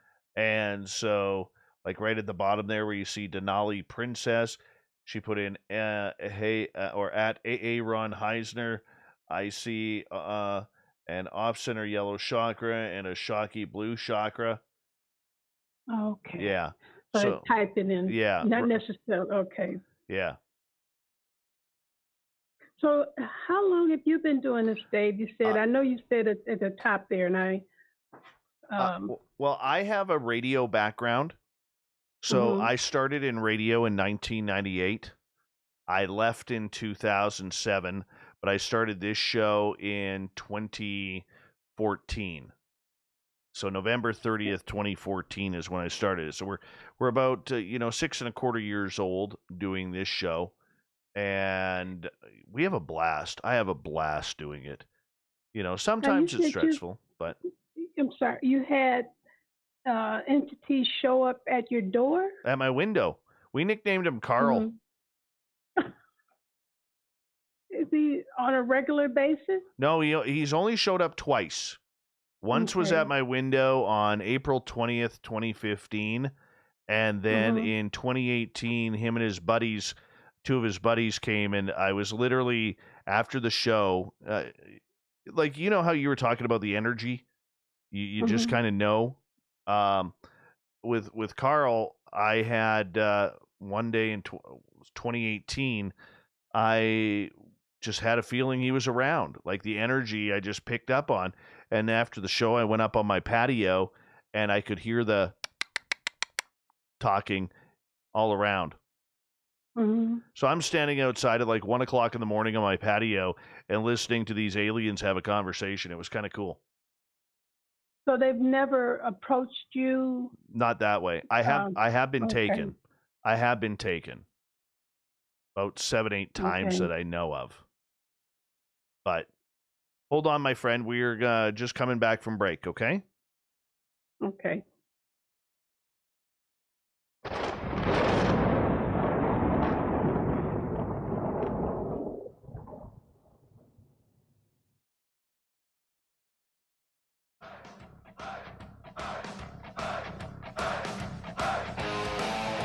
We passed the halfway point of Spaced Out Radio tonight. My name is Dave Scott. Thank you so much for taking the time to join us. I really do appreciate earning your listening ears. Want to remind you that if you've missed portions of this show or others, check out our free archives by going to youtube.com/Spaced Out Radio. Do me the favor, hit that subscribe button. Our website is spacedoutradio.com, where we have a plethora of features for you, including rocking out to Bumblefoot and reading up on Captain Shirk's SOR Newswire. Follow us on Twitter at Spaced Out Radio and on Instagram at Spaced Out Radio Show. We continue on tonight with director Patricia Avant. She has a great documentary called Black People Do See UFOs Too. You can find it at blackpeopledoSee-UFOs.com, where, you know, this isn't about interviewing a bunch of people. This isn't about interviewing a bunch of longtime researchers. No, this is Patricia, what she has caught on her own camera over the last few years, and it is incredible. It is natural. I highly recommend anybody in our audience to check it on out. Patricia, welcome back. Thank you. I'm still blown away by a lot of these images. Before we get to a couple of audience questions from our chat rooms here, Patricia, I want to ask you, just in regards to the filming, because a lot of people will say, what kind of camera do you use, and how far away were these objects, if you don't mind answering? God, I couldn't begin to tell you how far away they were. Some were very, very, very far, and some were closer. I mean, none of them were as close as the orbs, of course. The lights or the stars, and they look like stars when you start, or when I started to film them. They all look like just a star, and eventually they started doing the other thing. And I just have a Canon. It's a Canon Power Shot. It's almost like they're wanting you to film them. Yeah, that's what I'm being told. Yeah, no kidding. And there was a point, at one point, you know, I would see one or two here, one or two there, and at one point one night, I look out my window and there's like maybe 12. And they all, again, just look like stars hanging there. And that was an unusual sight. You know, it did seem like that particular night that they did come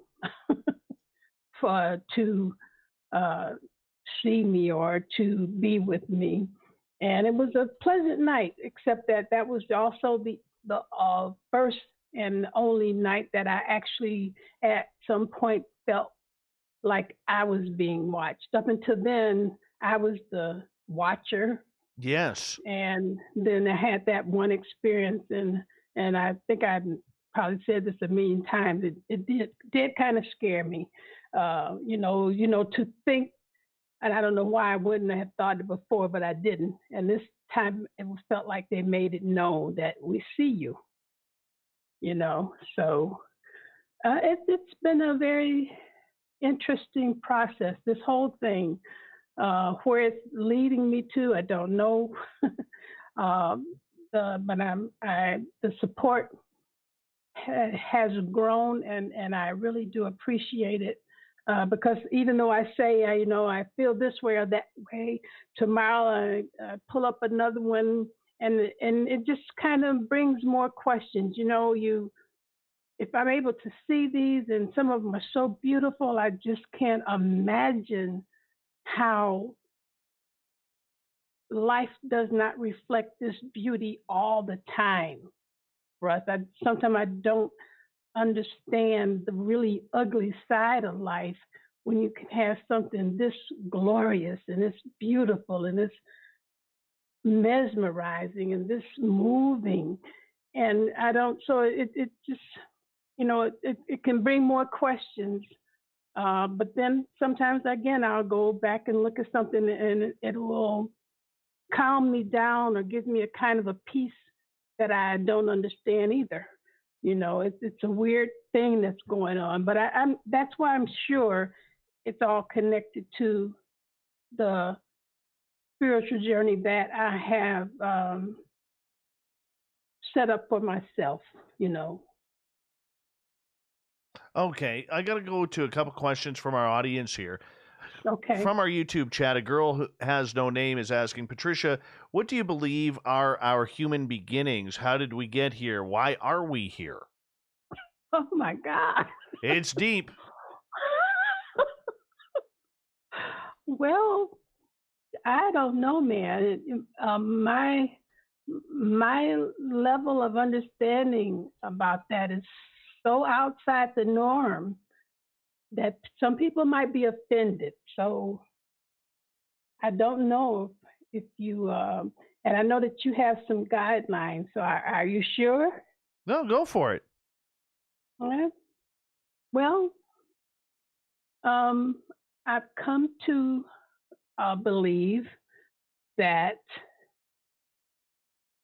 the creator of all things, that is what I like to call him, also known as God, is not a God at all, and that there are lesser entities that also have the ability to create, of which the one that we typically call Satan is most likely the one that created us.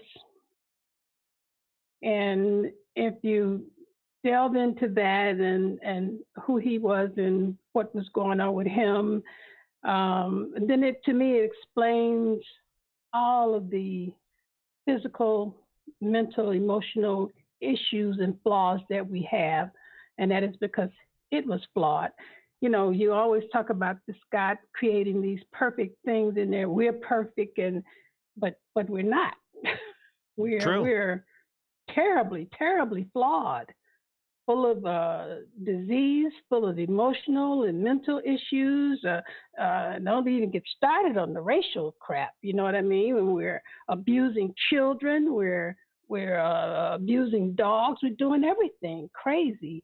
Sex seems to be the real religion, and stuff is coming out of the woodwork. Like I was shocked to see that somebody in Mufron had been accused of some kind of a child pornography thing.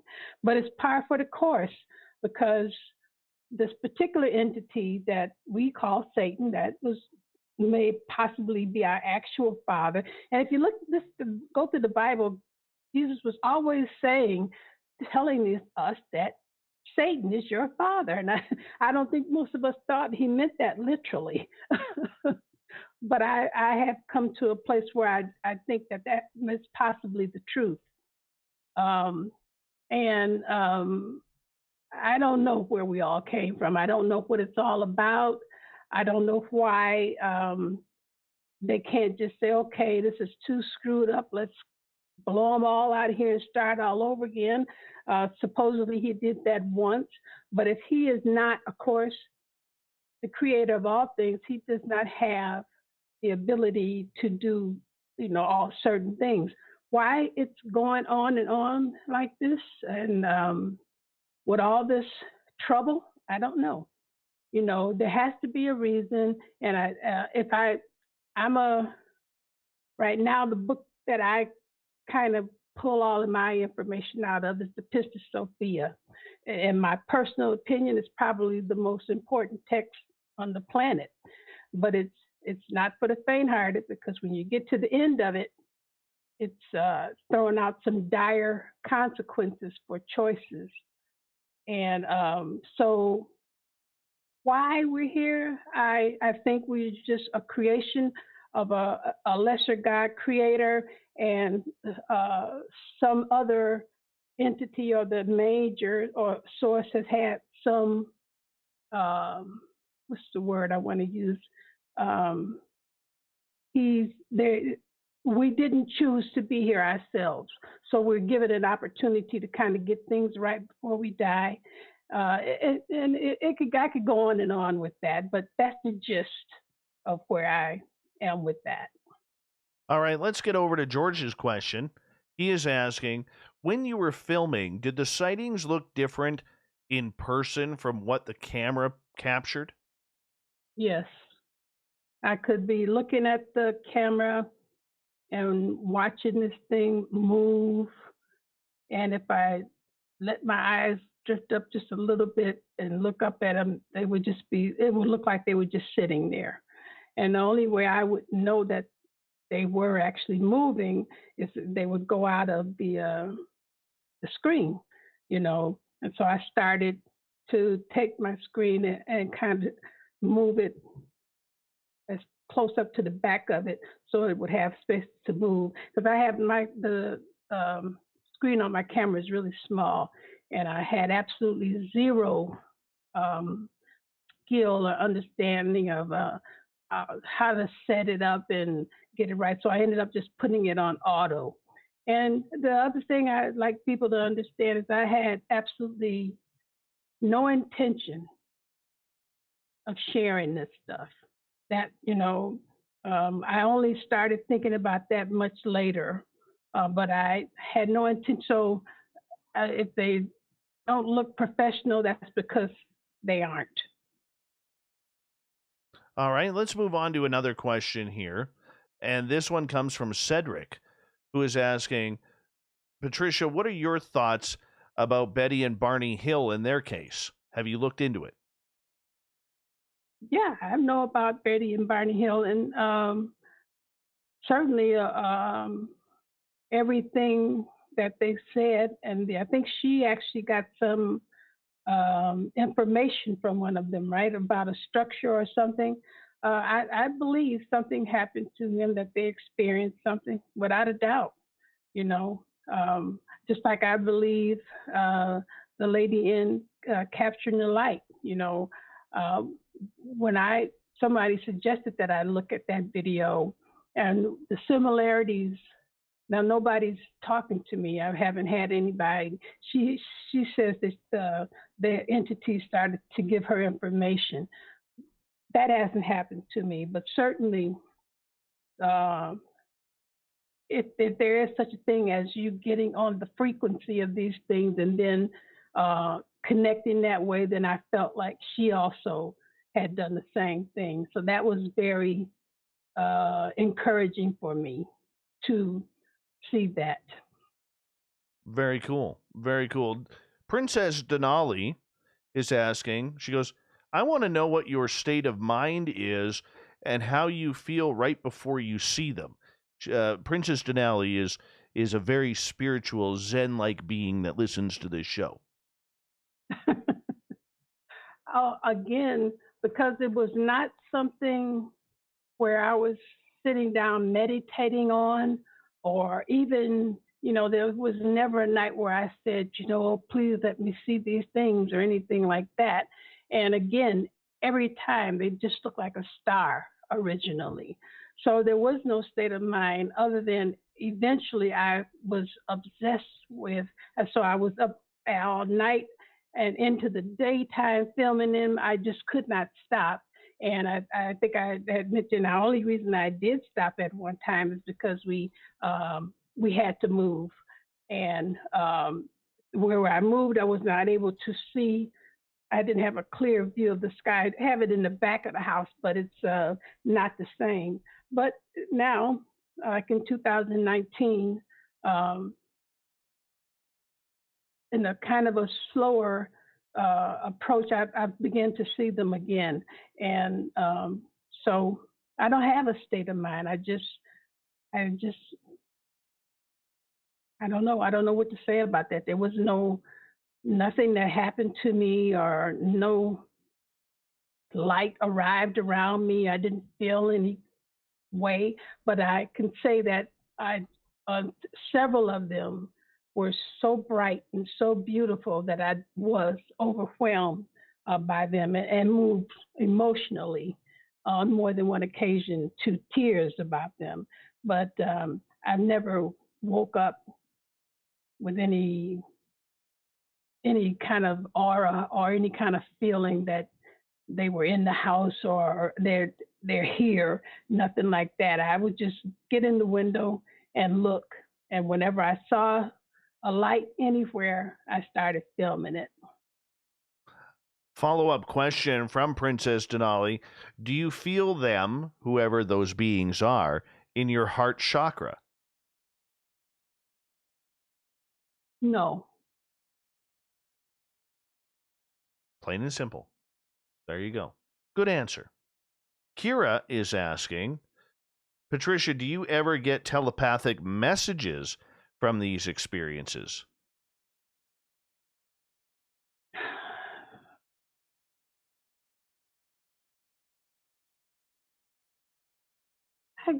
I've always gotten help from outside of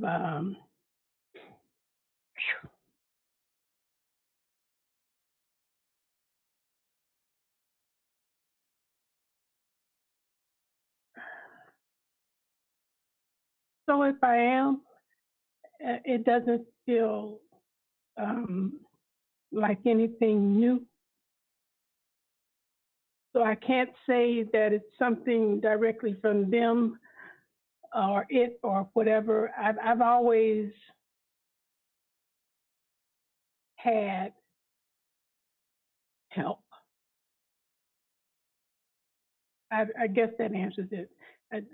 No, none of them have, nothing has said to me, yes, this is what I am, this is who we are, and we've come to deal with you. And I can't say that any of the help that I've had has intensified as a result of that.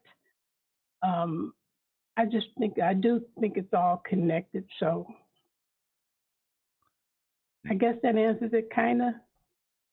Your voice changed there a little bit, almost a little bit of emotion coming in. Is there a reason for that? Or did I misconstrue that? No, you didn't misconstrue it. I guess in some ways, you know, I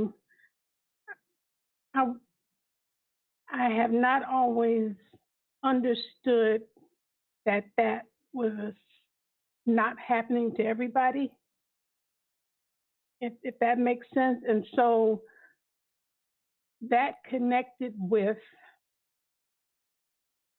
these visual things showing up.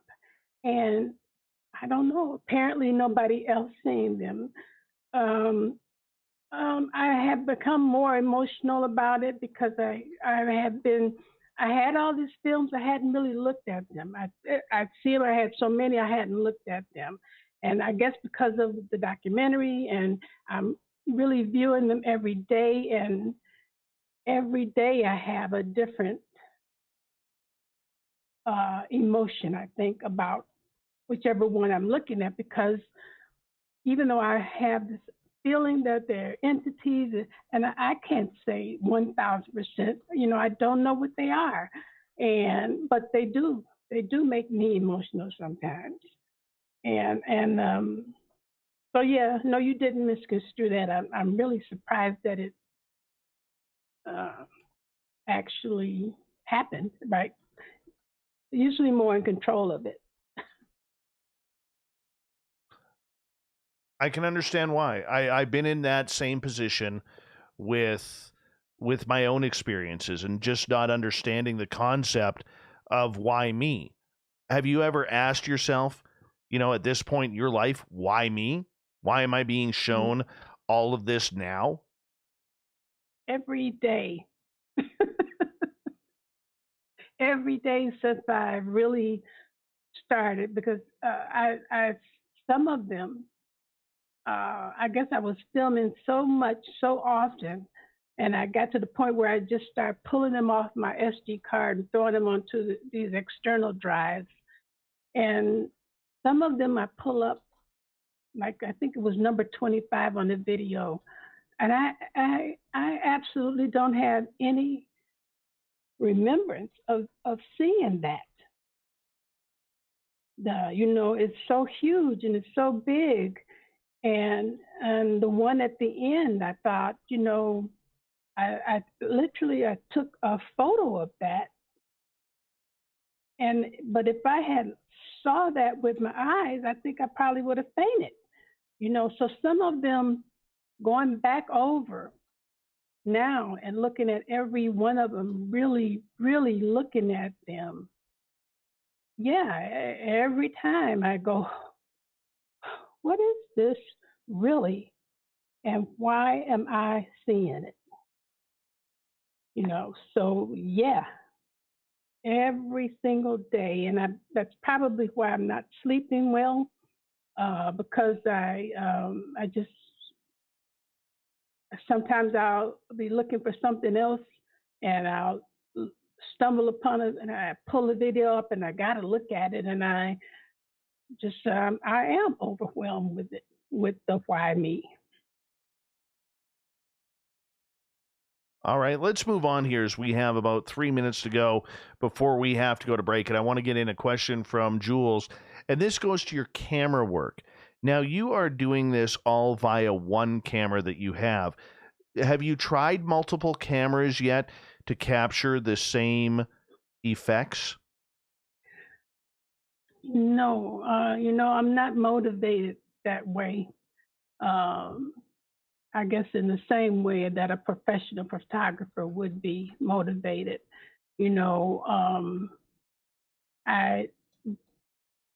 Getting them at all, as clearly as I have seen some of them, is is enough for me. I don't need to see them in 3 different angles, and I just don't need that right now. It's not somewhere in my head that I just videoing them at all is enough for me. Seeing them at all.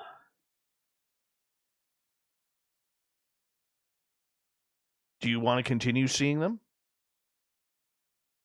Yeah, as I said, they're I'm not in the area. I guess I don't know what the difference was, other than I had a really clear, big view of the sky, and in the back it's a lot of obstruction. But maybe one day last week, I think it was.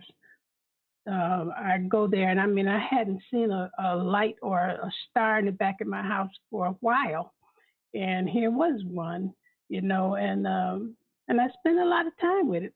I was really surprised to see it, and I do get the feeling that it kind of showed up for me, and it was very interesting. So yeah, still definitely, and I'm not opposed to. I remember I was talking to John, I think it was, and I said I don't want to be abducted. I don't want to be abducted, not because I'm afraid. I just would hate for my son or my grandson to wake up and I'm not here, and they don't know where I am, and I never come back or something like that. If it's going to be like Enoch, then I'd be okay. If they take me and bring me back home, that'll be fine. I don't have any fear of being abducted or being on a journey like that. Patricia, I'm going to get you to hold on right there because we are going to go to break here at the top of the hour. Patricia Avant, a great documentary called Black People Do See UFOs Too. More on this great topic right after this on Spaced Out Radio.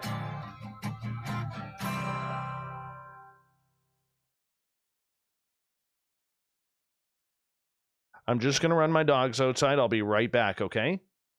Okay. For the most intriguing stories of your day, take the time to read up on the SOR Newswire, where our team, led by Captain Shirk, will deliver to you some of the best paranormal and supernatural news, along with some stories that will blow your mind from the weird to the wacky. It's the news outside the news that piques interest, and that's what we're looking to deliver to you. The SOR Newswire, only at spacedoutradio.com. Hey, space travelers, this is John Resig, founder of the Chide and Chive Charities. If you know anything about our website, you know we like to do things a little differently. We're not some faceless organization collecting money for a nebulous cause. Our donor dollars go directly toward life-improving items. Then we give those items directly to an underdog who needs it most. To become a donor with Spaced Out Radio's official charity, Chive Charities, just go to chivecharities.org/donate. The party is always on at the Moose Vancouver. The Moose Vancouver is where you want to be when visiting Canada's West Coast. Open until 2 a.m. nightly, the Moose cranks up the rock while serving some of the best rated food in the city. The menu starts at $6.95. Why party anywhere else in Vancouver when the Moose is right there? Get your horns up and rock with the Moose, the official party bar of Spaced Out Radio. Hello, this is your guitar man, Ron Bumblefoot Thaw, and I have to tell you, I love the response I get for Little Brother is Watching from Spaced Out Radio fans. It's amazing how music can inspire and make people think deeper about what's going on in the supernatural world. You can head over to my website, bumblefoot.com, to check out my music, my guitar workshops, my touring, even check out some of the hot sauces that I'm working on. And make sure you keep on listening, because with Spaced Out Radio, you know Little Brother is watching. We're adding to the entertainment online for Spaced Out Radio. I'm Amber Beckrud, and I want to invite you to subscribe to our YouTube channel and check out Cryptid Tales, where I will take you on a journey into some of the strangest legends and lore from around the world, relaying the stories to you of the strange creatures and experiences that people have had throughout time. You can find Cryptid Tales at youtube.com/Spaced Out Radio, and while you're there, don't forget to check out our free archives and leave a comment. See you there. Hello, space travelers. It's me again, Carl. Don't forget to join the Space Travelers Club for just $5 a month and follow Spaced Out Radio on Twitter at Spaced Out Radio. Our Instagram, Dave Scott SOR. Our Facebook page is Spaced Out Radio Show. Our archives are free at youtube.com/Spaced Out Radio. Come woo it up with Spaced Out Radio today. Bye! For the price of 1 cup of coffee a month, you can become an SOR Space Traveler. The Space Travelers Club is a place where you can interact with other listeners, either live during the show or on our great forum. We want your stories, pictures, comments, and ideas. You'll get live video streams, exclusive content, and be a part of our newsletter. Stay in touch with everything SOR. The Space Travelers Club is just $5 a month at spacedoutradio.com.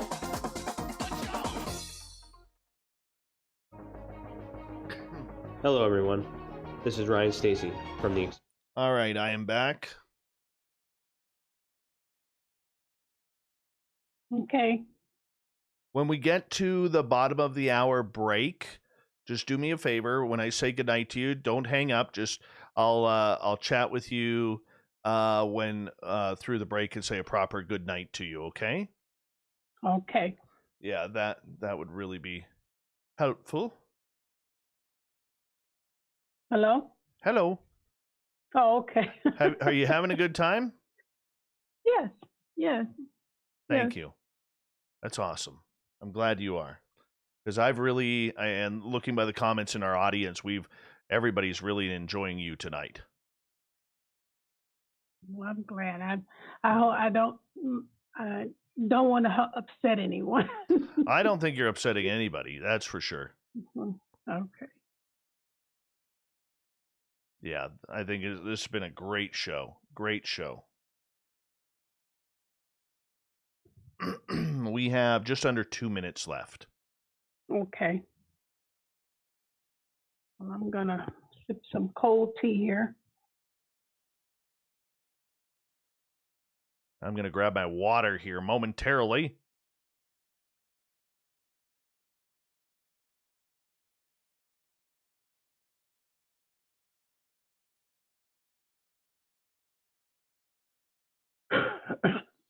All right, we just got under 90 seconds.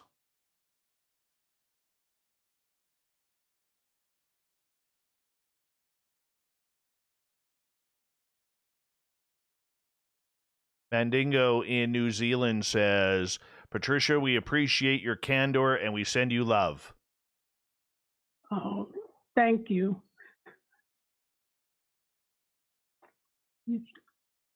So what would I put? At Mandingo? Yeah. Or just type it in. They'll get it. Okay.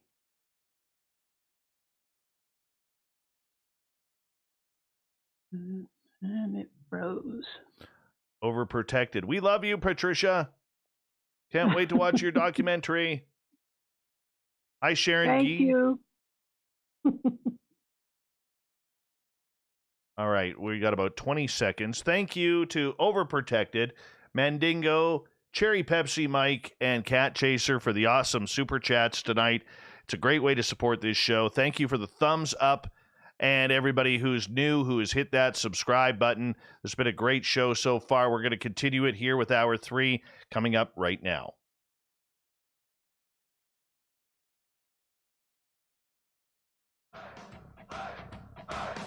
Would you like to connect with us?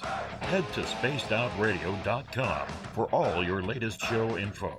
Now, back to Dave Scott and SOR. Hour number 3 of Spaced Out Radio is now underway.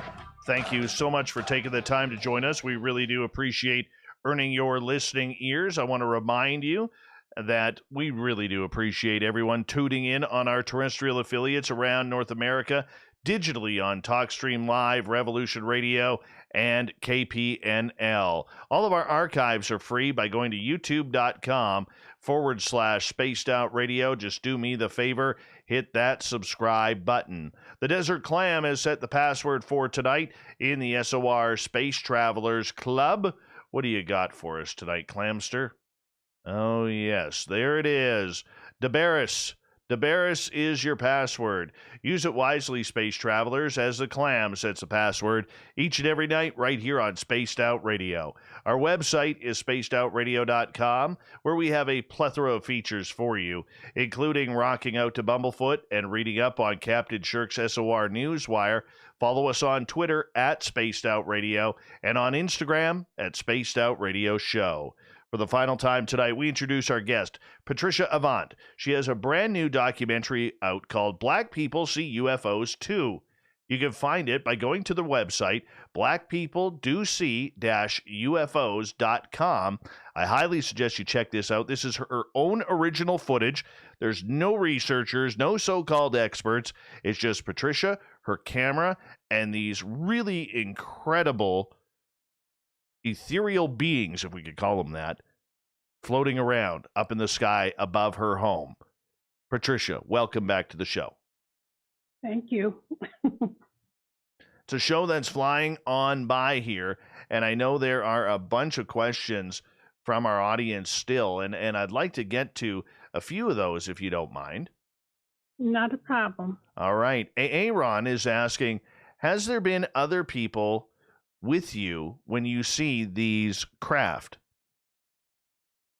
A lot of times I would start filming and maybe my son would come in and I'd say, look at this, do you see this? And he would look into the camera, and I have videos of him telling me good night, and then hours later telling me see you later when he's on the way out the door to work.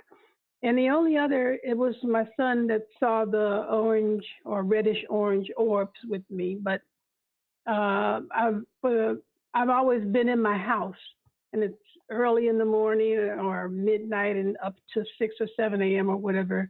And so, no, other than my son, I've not had anybody here in the house with me.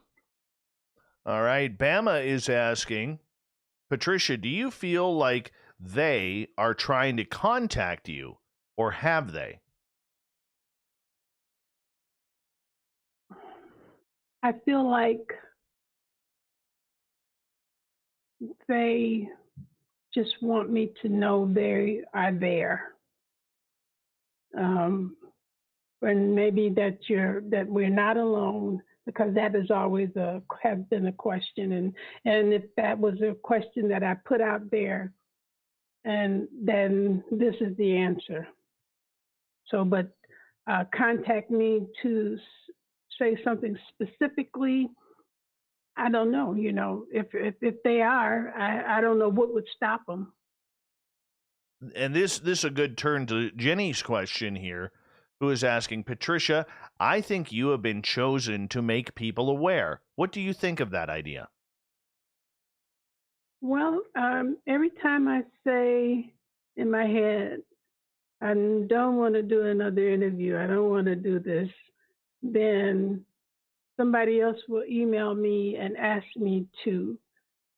And so I'm beginning to believe that maybe that's true.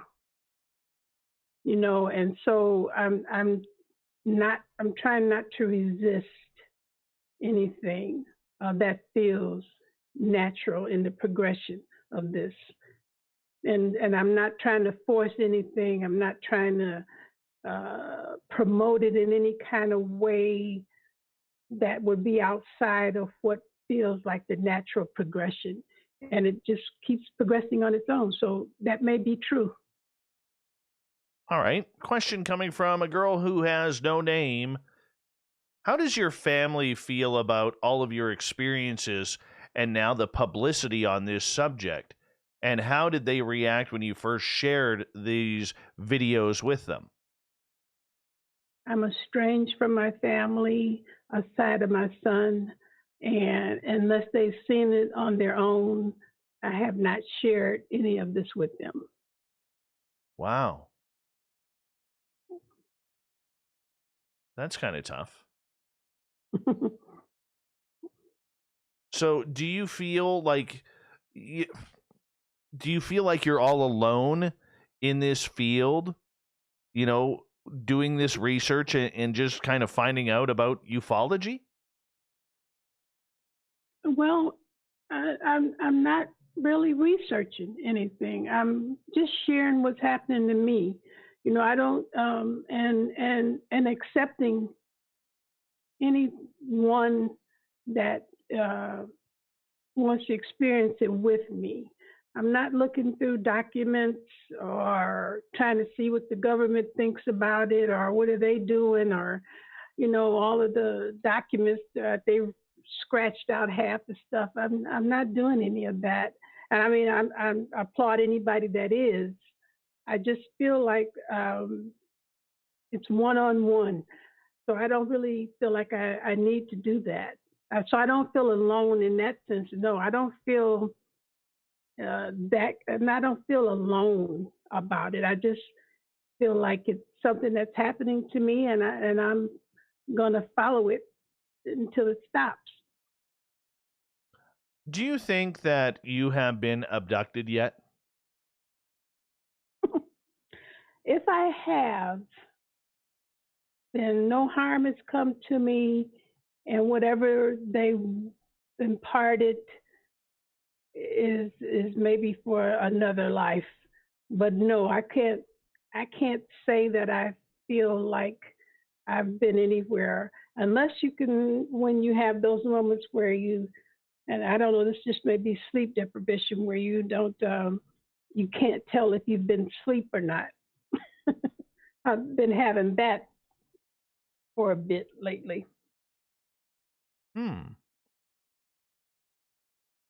I think, but where I could say, yep, somebody came in and said, "Come on, go with me." No, I had a third eye experience where there was definitely a voice outside of me. I wanted to have the third eye experience, so I started to try to put myself in a place to have that, and I had one night. And the reason I had is because a voice outside of me said, "Hurry." It told me to hurry, and I did, and I had a bit of an experience like that. But nobody has come and stood over my bed or, you know, or nothing like that as of yet. Oh, I think you have. You just don't know it yet. That's just my personal opinion. How would you know? I mean, what would be the signs that one would know? Like I've got these strange marks on the inner arms, but I really think it's because I would be holding the camera so tight and trying to keep it in spot that I broke some blood vessels. But what would be the thing that would how would you know that? I mean, how would you? Well, for me, in the hundreds of people that I have talked to on this subject, by no means am I any sort of expert. So please, take my words with a grain of salt. But usually, when you have that much contact going on, and I think you have been extremely genuine and honest with what you have found and what you have filmed from the orbs on up through the documentary, which you have captured, all of those incredible ethereal beings, whatever we can call them. It just seems to me that usually there's a pattern that if you're having that much contact where you're almost, you almost know when to go outside to check on them, that they are contacting you and have probably taken you.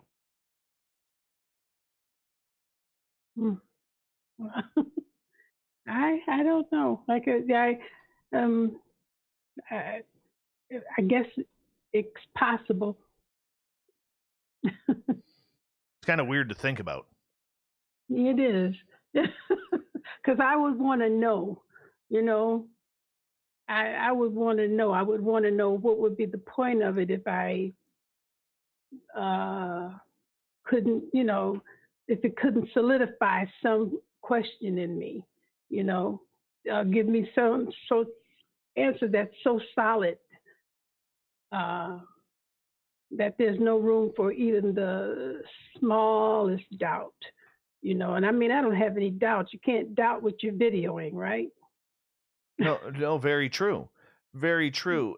But at some point, has this slowed down for you? It slowed down because I like I said, I moved and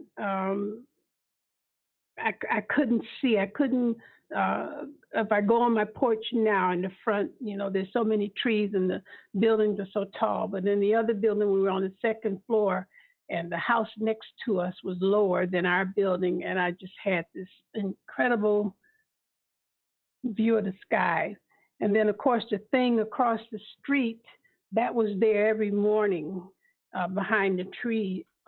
So it was not hard to film that. That's the white one where it's always glowing. All of the ones with the blue sky is that particular one. But the others were in various places.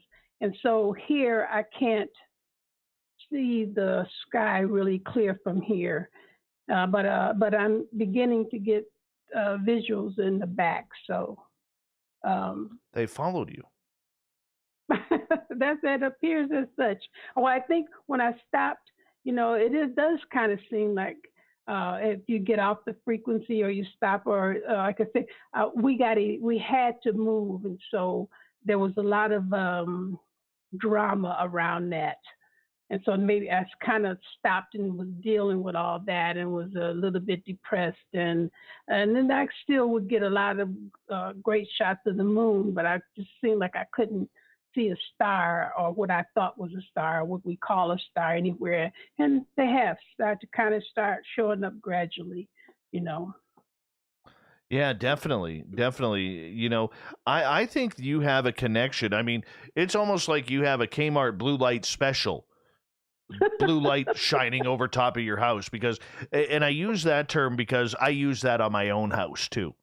Okay. I really do. Because I got a lot of weird stuff that happens here. Lately it's been a ghost dog.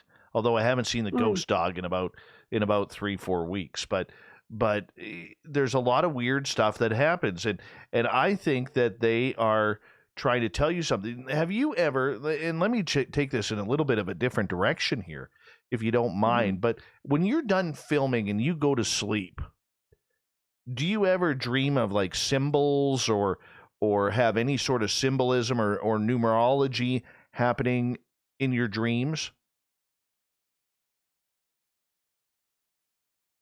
Prior to this I had, but I can't say that at this point, no. prior to it all happening, I have had some of that. In fact, that number that just went by, 1111, but that might be in somebody's name. I saw it before, but no, nope, I've not had any. I think I can say this honestly. I had started reading ancient text. One of course, and I don't know if the Arcane Teachings is necessarily not an ancient text, but it's a pretty old book. And that, and then the Science of Getting Rich, outside of the idea that it's talking about money, it has a lot of spiritual wisdom in it. And so one by one, these kind of books and texts started coming into my life, and the Pistis Sophia in particular. And for me, I don't know how anybody else would feel about this. The Pistis Sophia seemed to have a kind of a mind expansioning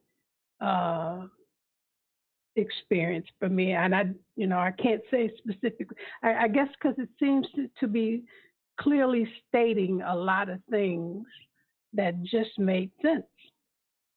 It made sense out of a lot of things, but it also was kind of scary in a way too. But so I think it's a combination of always wanting to know, eventually things coming into my my path, information, and then this happened. So it has to be all related, I think. Where do you see this going from here? What do you want to happen or expect to happen?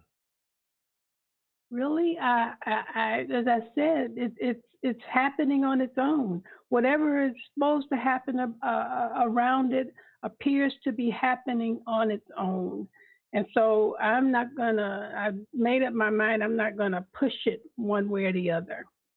I think, I'm on Twitter and it flies up and then it dies down, and then the next thing I know, something happens and it flies up again. And so I'm just leaving it there. I'll put up what I see. People can make of it, what they will. And I don't really have any, I only am concerned for myself at least, in where it leads me spiritually. And where do you feel that spirituality is?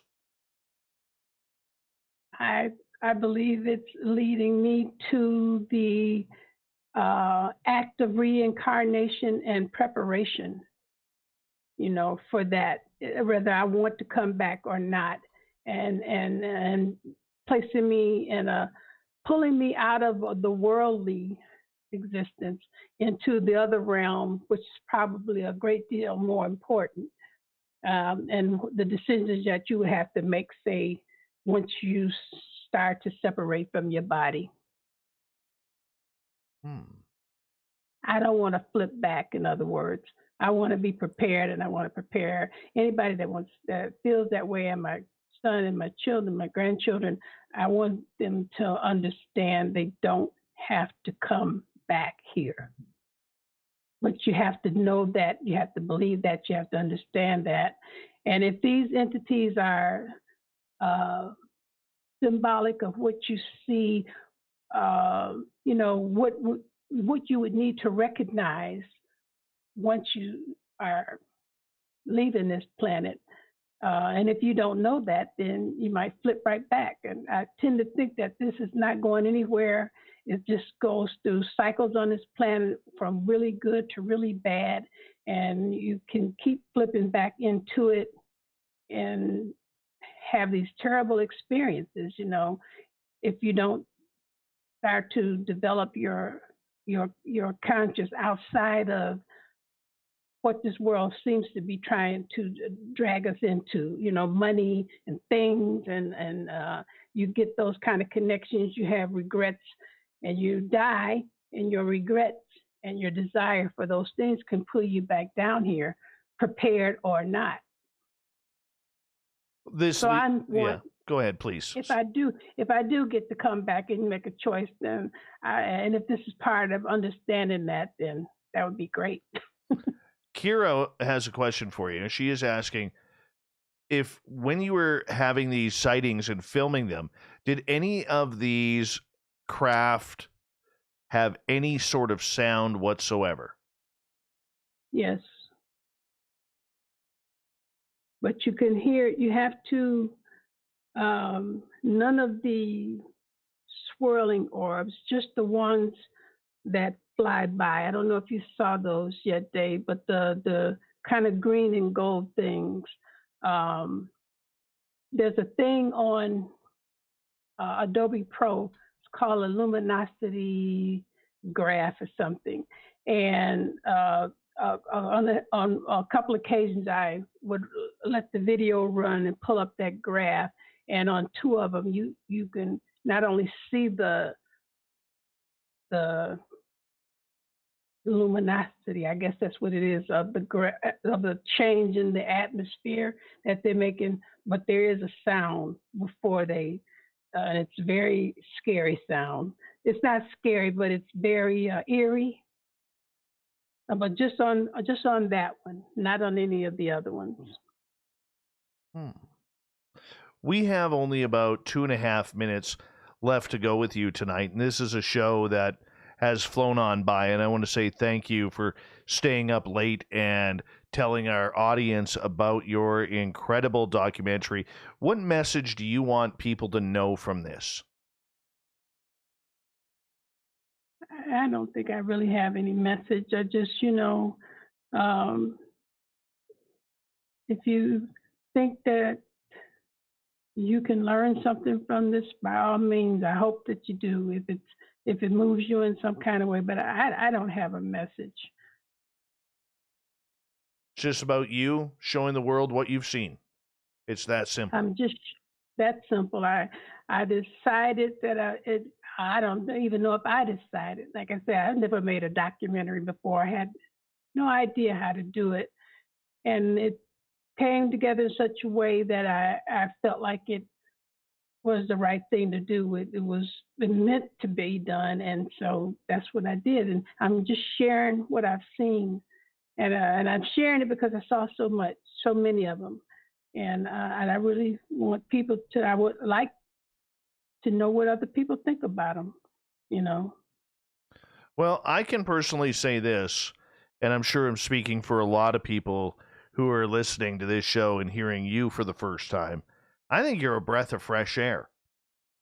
I really do believe that you are a breath of fresh air, because there are so many in this community that are looking to, self-aggrandize themselves in this community. I don't get that feeling from you at all. I think you just want to share with the world some really cool things that you've been able to capture, and that's what you're doing, and you're sticking to it. And I commend you for that, and thank you for being a refreshing face, voice, and videographer to this community.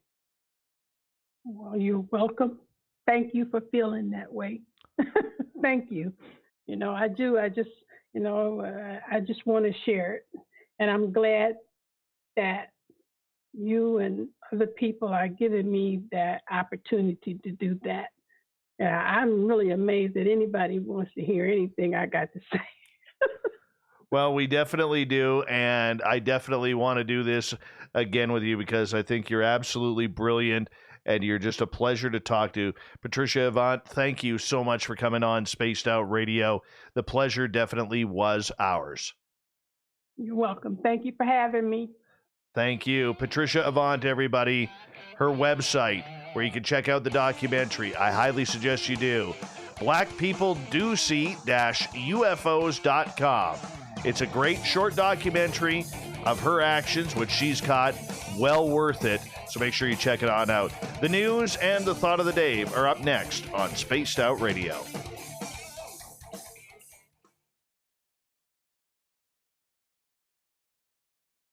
That was awesome. That was awesome. If you were in studio right now, I'd be giving you a giant hug. COVID or not, I'd be giving you a giant hug. I'm going to give you a number of claps for this. Oh, well, thank you. Thank you very much. You're a beautiful soul. Hey, Chill Farm, how you doing? You are a beautiful soul, and you are a breath of fresh air to ufology. I know you're not a ufologist. You're just doing your own thing, and I think that's what all of us are loving and respecting you for. Thank you. I really appreciate the support. I do.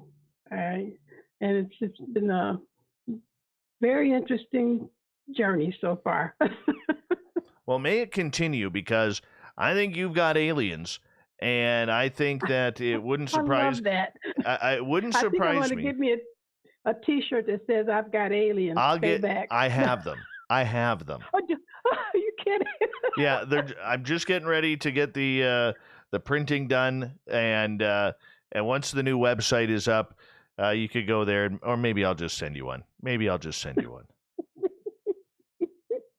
That's so cool. I just love that. You've got aliens, Oh yes, oh yeah. I think you're incredible, and you were well deserved for every compliment that you were getting in our chat room tonight. Oh, thank you. Patricia, I will let you go get some sleep, because I got to get ready for the news here. But thank you so much. Please stay in touch. I had just a wonderful time with you, and I really hope that we could do this again. Same here, Dave. You have a good night. Thank you. Take care. Good night. You too. Bye-bye. Okay, how can you not love her? Honestly, how can you not love her? I think we should all get together, invite her to Vegas, and give her a giant group hug at the SOR party. That's what I think.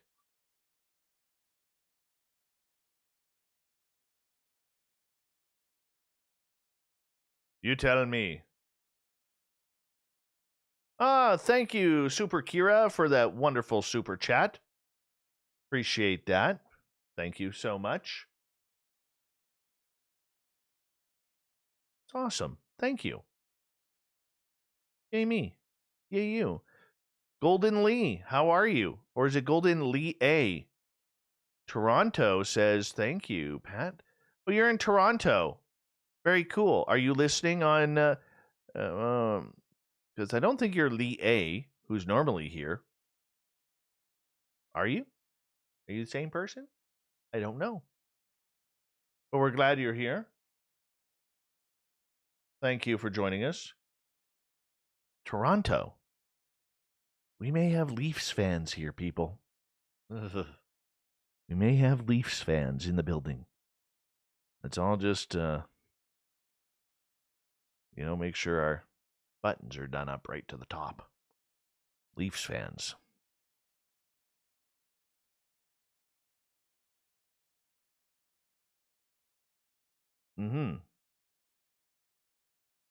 I didn't see your question, Sovereign Farts. Chrismo, thank you so much for that. Is that a euro? Is that what that symbol is? Euro? Thank you. Brian, I am a Canucks fan, but I am number one in my heart. I am an Edmonton Oilers fan.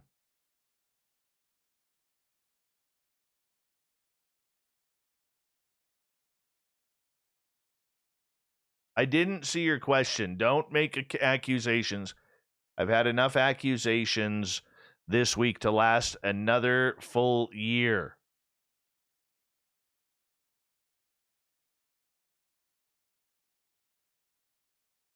Hey, Desert Clam. That was one heck of a password for tonight. You are the brilliancy behind the password.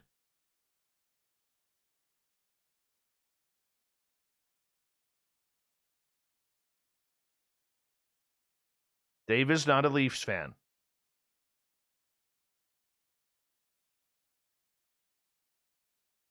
Brian, such harsh words. Such harsh words.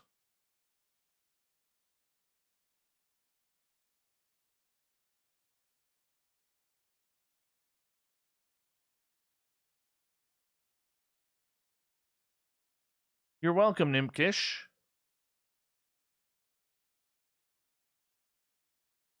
Good night, Mandingo. Have a great afternoon for you over in New Zealand. Hey, dude, I hope you're safe from all those earthquakes, by the way.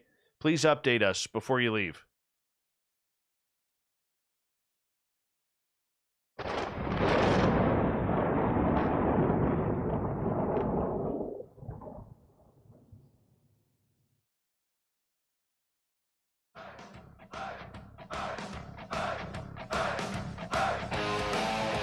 We've rounded third. We're heading for home tonight on Spaced Out Radio. My name is Dave Scott. Thank you so much for tuning us in. We really do appreciate it. Want to remind you that if you've missed most of this show or others, check out our free archives by going to youtube.com/Spaced Out Radio. Do old Davey the favor, hit that subscribe button. Our website is spacedoutradio.com, where we have a plethora of features for you, including rocking out to Bumblefoot and reading up on Captain Shirk's SOR Newswire. Follow us on Twitter at Spaced Out Radio and on Instagram at Spaced Out Radio Show. Speaking of the news, let's get to it, shall we?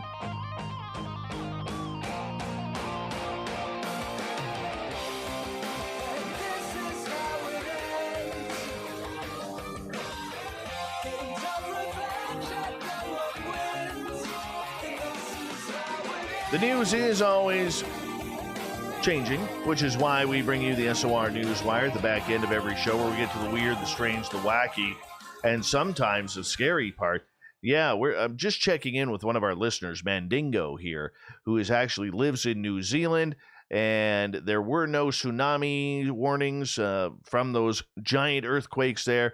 But thank goodness that he was able to get through those, and we're appreciative that you were able to make it here, Mandingo, and hope everybody in your country is doing great and isn't too shaken up, no pun intended. But, yeah, hopefully everything is good. And, these big quakes scare me, man. They really do scare me. Sad news in Canada, where hockey dad, otherwise known as Canada's hockey dad, Walter Gretzky, has passed away at the age of 82. Yes, he is the father of hockey legend Wayne Gretzky. The patriarch of hockey's most famous family, Wayne credits Walter's coaching on the family's backyard rink in Brantford, Ontario, as the foundation that allowed him to become the NHL's all-time leading scorer. Walter was named to the Order of Canada in 2007 for his contributions to minor hockey in Canada and for his dedication to helping a myriad of local, provincial, and national charities. Walter Gretzky Elementary School in Brantford was opened and named in his honor in 2012, and he also took part in the final leg of the running of the Olympic torch for the 2010 Winter Olympic Games in Vancouver. He wrote 2 books on family, hockey, and healing in 2003, and Gretzky, From the Backyard Rink to the Stanley Cup in 1985. His wife Phyllis died of lung cancer in 2005. He is survived by children Wayne, Kim, Keith, Glenn, and Brent, his grandchildren, and great-grandchildren. I'm just heartbroken over this. Really, I am. I got to meet him once. What a fine gentleman and human being, honestly. I've never seen a man who is literally surrounded by strangers and literally takes the time to say hello, shake hands, and talk to almost everybody who was around him. What a gentleman. We will miss him here in Canada. Rest in peace, Walter Gretzky. Well, here's a weird one from New York. Supernatural squatters? New York City woman is convinced her apartment is haunted after uncovering a creepy hidden room straight out of a horror flick. She documented the spine-tingling discovery in a series of TikTok videos that have collectively amassed millions of views.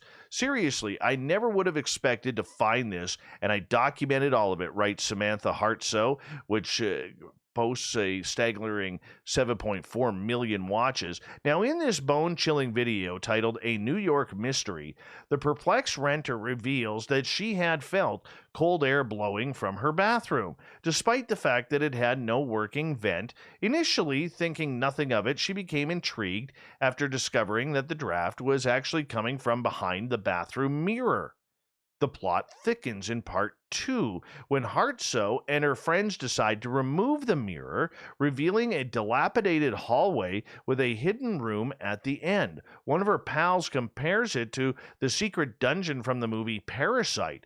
"I have to figure out what's going on the other side of my bathroom," intones Hartsoe, before climbing through the hole into the sheetrock and into this spooky space, leaving the rest of her impromptu Scooby-Doo crew on the other side. Needless to say, TikTok viewers were on the edge of their seats. "Are you okay? Do you need me to call someone?" wrote one concerned citizen.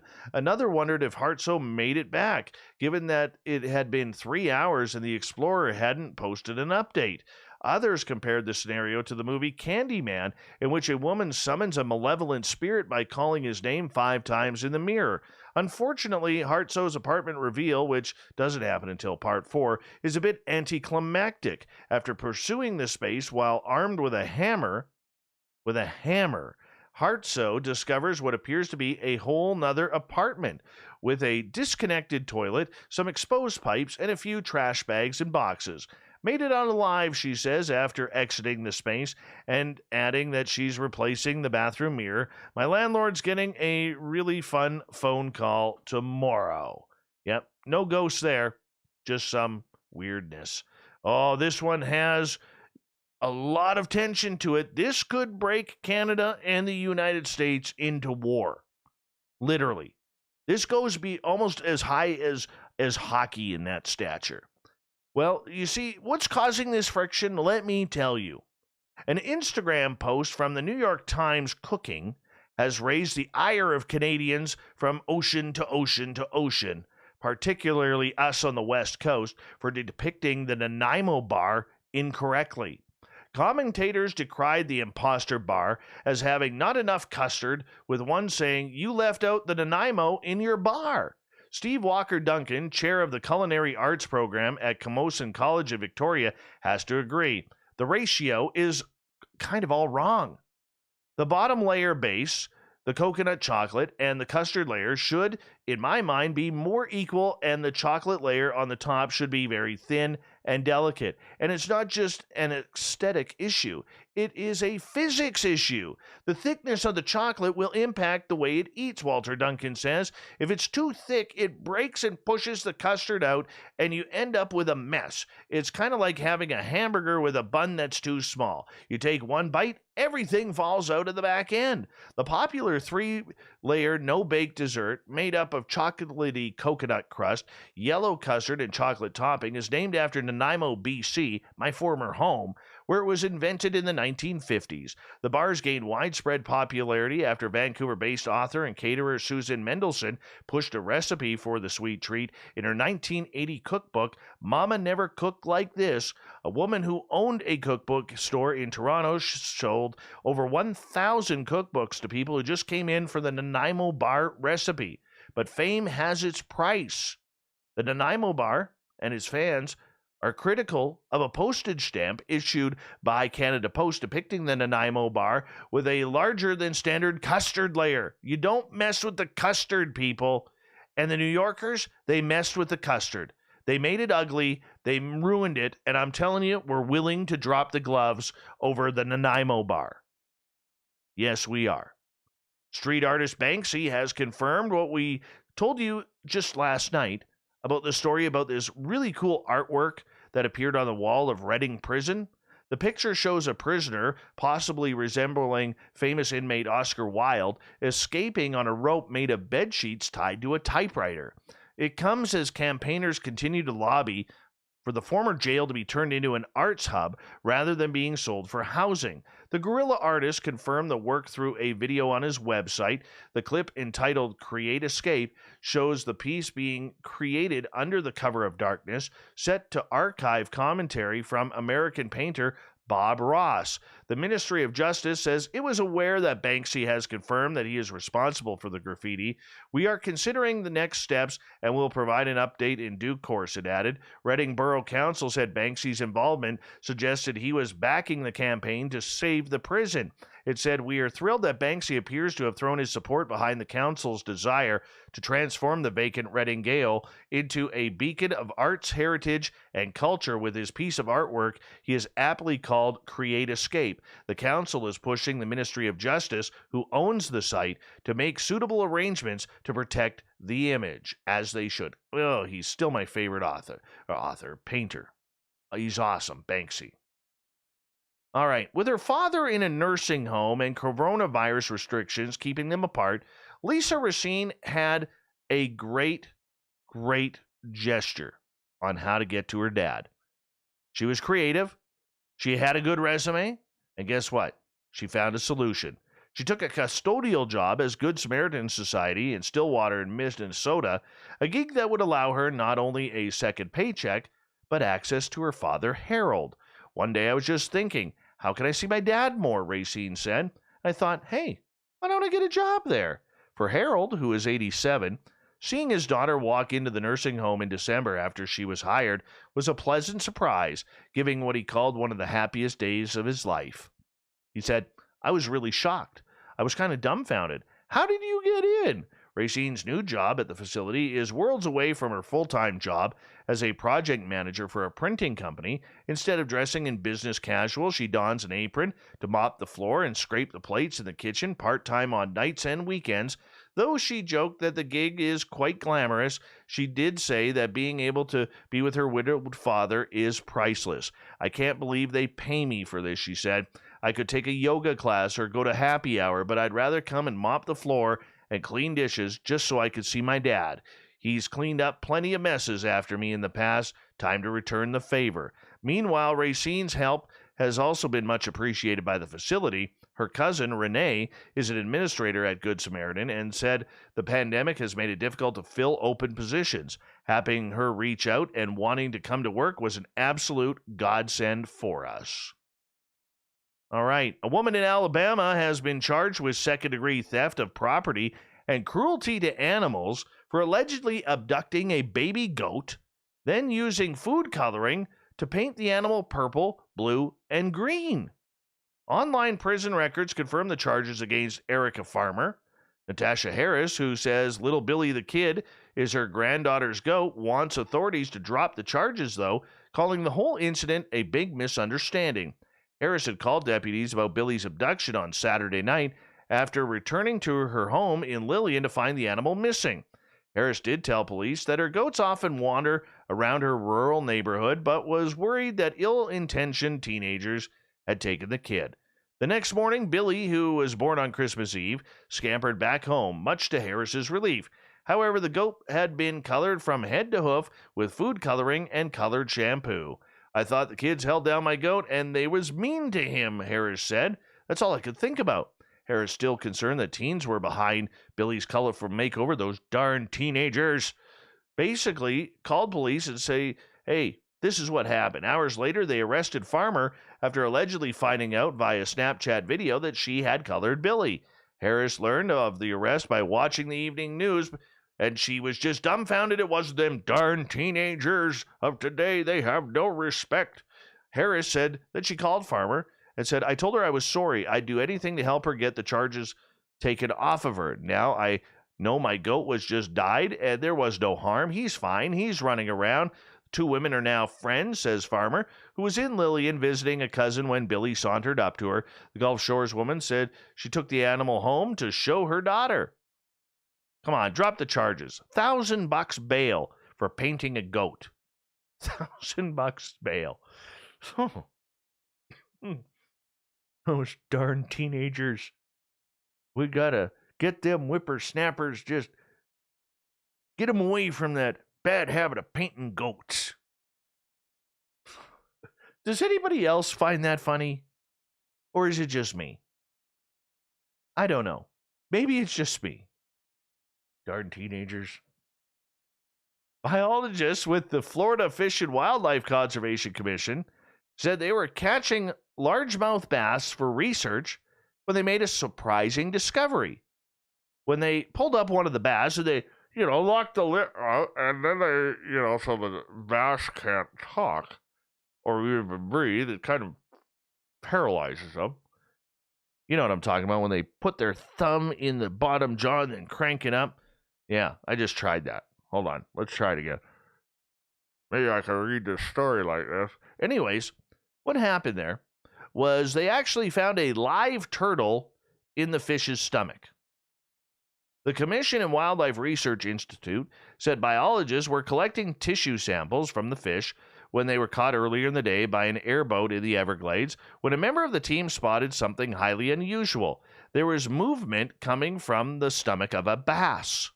The biologist carefully opens the stomach, and something unexpected was inside, a live turtle. Live turtles are not something biologists normally find amongst the stomach contents of largemouth bass.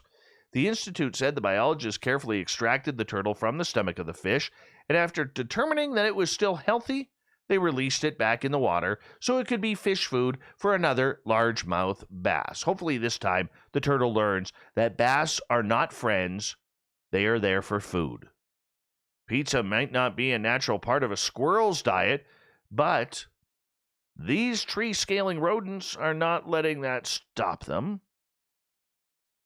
That's what Allison and Matt Robicelli showed folks when they shared firsthand accounts and a video of a pizza-loving squirrel in Baltimore with the Takeout, a food publication. Yeah. While it's not clear where the slice came from, Matt spotted the squirrel grabbing the pizza and climbing up a tree with all of it in front of their front porch. He reportedly watched the squirrel for around 10 minutes and shared a 50-second clip of the small mammal eating the gourmet meal, later posted on YouTube. And however, Maryland isn't the only state that squirrels like to dine on pizza. Apparently this is happening elsewhere, much like UFOs, squirrels eating pizza. This is going to become the new Pokemon Go. See if you can find a squirrel eating a slice of pizza. In fact, the strange dietary preference has become so much of a common occurrence in the last few years that hashtag pizza squirrel is now trending on social media, including TikTok and Instagram. Some fans have gone a step further and have made accounts dedicated to highlighting squirrels eating pizzas and other foods typically enjoyed by humans like burgers and tacos. When they're not getting caught eating pizzas from trees and other elevated spots, squirrels have been found to snag a few slices from deliveries that are left on the front porches. There are more than 200 species of squirrels around the world. For the most part, squirrels are considered omnivores that mainly eat nuts and seeds, berries, bark, roots, plants, and sometimes insects, eggs, and other small animals, depending on the species. According to Pest Control Service, the Wildlife Whisperer, an average adult squirrel eats about a pound of food per week.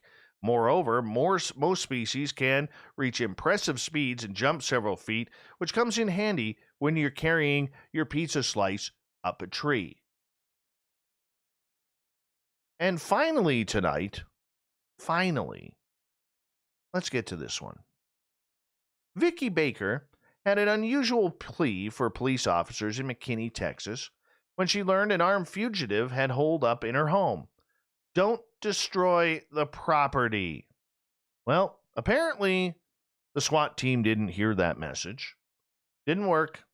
During an hours-long standoff with a man and a 15-year-old girl inside, SWAT officers shot approximately 30 tear gas canisters into Baker's property, blew up her garage door, and drove an armored vehicle over her fence. The teenager got out of the house, but by the time the cops stormed the property, the fugitive had killed himself in Baker's bedroom. Oh, that's pleasant.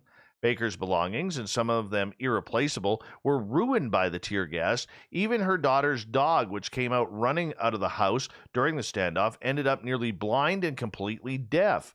So while Baker had nothing to do with the events behind the police confrontation, she wasn't even in the state that day, but she still suffered the punishment. There was 2 days that I couldn't get off the couch that I cried, she said. She'd recently signed a contract to sell the property too. The 76-year-old needed the money to fund her retirement, but thanks to extensive damage, the sale of the home quickly fell through. The city of McKinney refused to help her out financially, and Baker's insurance provider told her it wouldn't cover any of the destruction caused by the government. Ultimately, Baker was stuck with a $50,000 repair bill in damages. Distraught, Baker later discovered that she wasn't alone. Other innocent people have seen their property torn up by the police and gotten squat in compensation. Now Baker, in an effort to reverse that trend, is suing the city of McKinney for damages with the help of the Institute for Justice, a libertarian public interest law firm. What I want is justice for everybody this happens to, she said. In 2015, for example, Colorado cops blew up a man's home while trying to get an armed shoplifting suspect. More than 4 years later, a federal appeals court decided the property owner wasn't entitled to compensation to cover the wreckage since police were preserving public safety. The homeowner had no connection to the shoplifting suspect. The Institute for Justice petitioned the Supreme Court to review the case, which the High Court declined to do so in June of last year. The government is supposed to pay up for the damage it caused, even if that destruction is the result of something good, like trying to arrest a fugitive, according to Baker's lawsuit with the Institute for Justice. Under the Takings Clause of the Constitution's Fifth Amendment, private property can't be taken for public use without just compensation. Texas's Constitution similarly calls for adequate compensation if a person's private property is taken, damaged, or destroyed during public use, the lawsuit notes. Still, a growing number of lower courts have invented an exception to the rules. Destruction caused by police, according to Jeffrey Redfern, an attorney at the Institute for Justice who is working on Barker's case, that interpretation is incorrect, he said. Intentional damage caused by the government is supposed to be compensational. Wow. Make sure no criminals come in your house, because your house is going to get gutted in the States. Thank you to everybody taking part in the Thought of the Dave today. Sorry we didn't have time to get to it, but we will do it all again sometime soon. Let's try very soon. How about that? Really, really soon. And thank you to Captain Shirk for a wonderful SOR Newswire, which can be found on our website, to our great guest, Patricia Avant. Make sure you check out her documentary, Black People See UFOs Too. Very well worth it. You will love it. We got Mr. Ron Bumblefoot Thal rocking in the background with Little Brother Is Watching. Bumblefoot is the official music of Spaced Out Radio, rocking us in and out of every single show. Get your horns up for the guitar god himself. Special thanks to everybody listening in at home, at work, in your cars, wherever you may be. Thank you to everyone participating in our chat rooms tonight on Spreaker, YouTube, LGAB, Revolution Radio, the Space Travelers Club on our website, Facebook, and Twitter at hashtag Spaced Out Radio.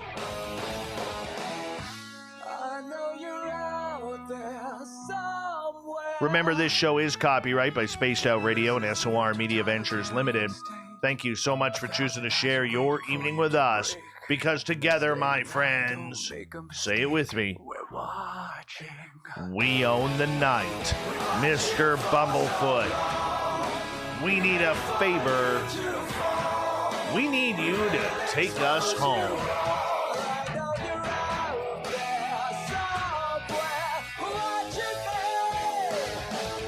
Yes, the Woo train has docked for the night, but soon, my friends, we shall ride again. Your seats are always available. Your tickets never expire.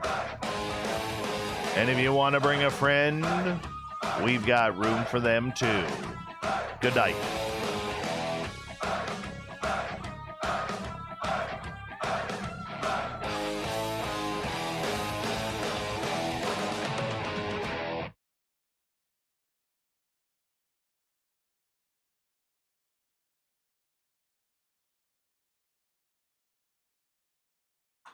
Woohoo! That was fun. That was fun.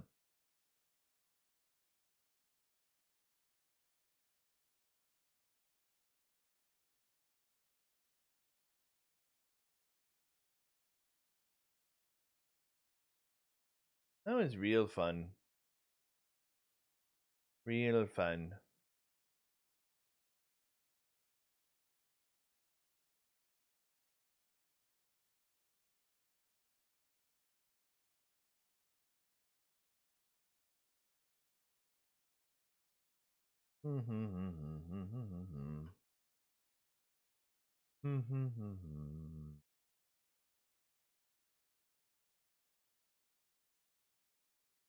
Yeah, I'll be right back. I'm just going to go to the bathroom.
All right.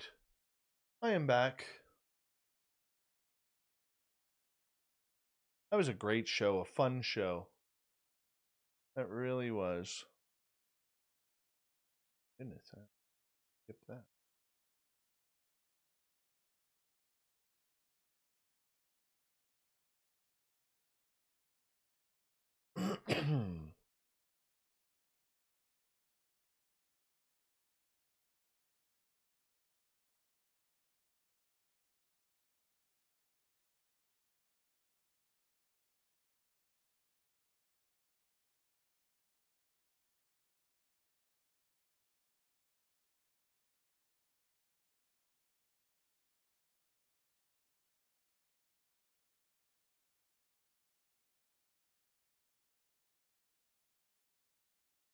Oh, let's go here. Hold on.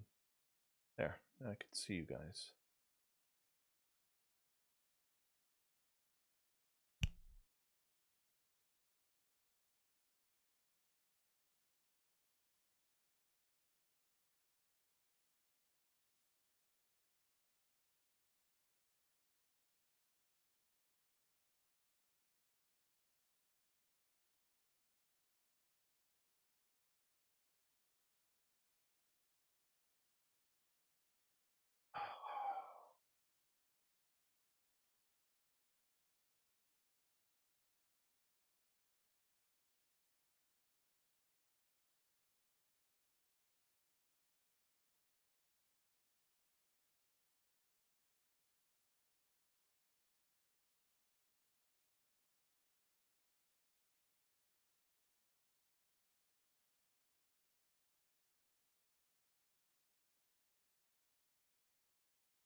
Not usually, Eugene. Not usually. If I do, if I am hungry after the show, I'll grab like a banana or an apple or something like that.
So what's happening? We got 70 people watching.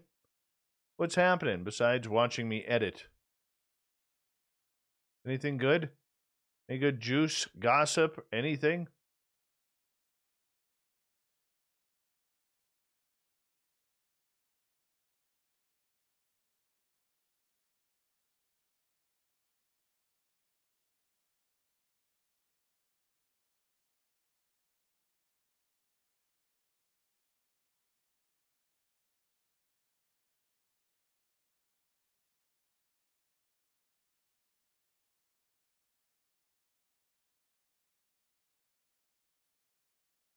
Me, I got nothing.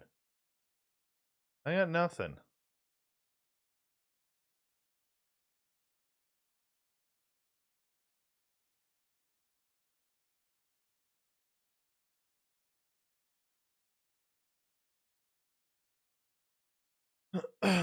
Brian, you can go to... Hold on, let me pull it up here.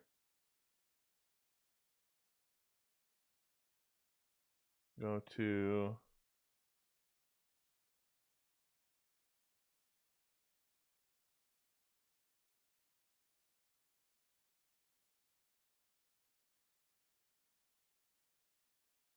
This is the link to Patricia's documentary again. Make sure you save that. It's well worth it. It's actually really good footage. I really enjoyed it.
Oh, Captain Shirk, can you tell us when you will cut your beard?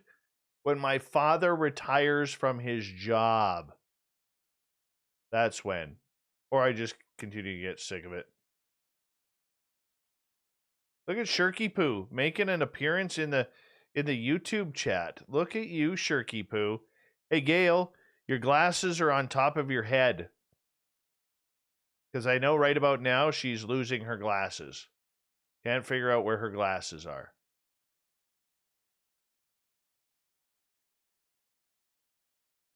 There's the famous Shirky Poo, everyone. Just let it all in. Just breathe it all in. Shirky Poo is here.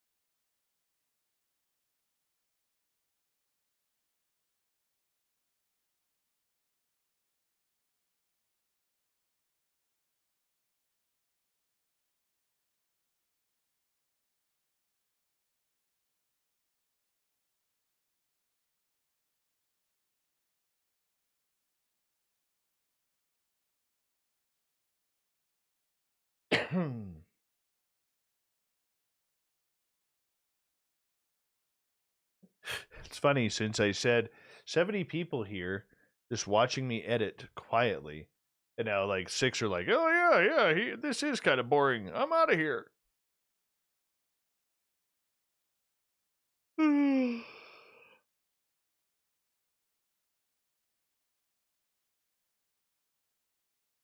Gail doesn't like my beard. That hurts. That hurts.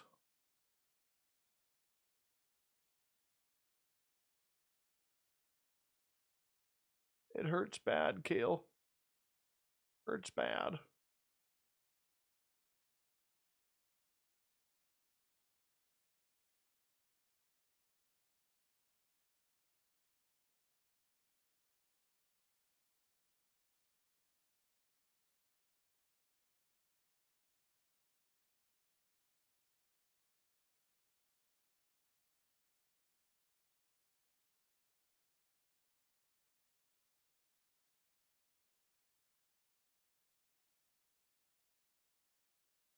I forgot to moose oil.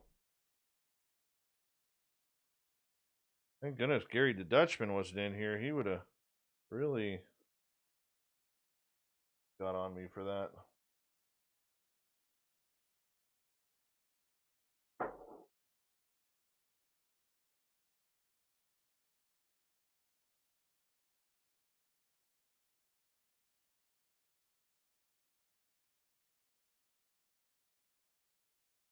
My face is right here, Gail.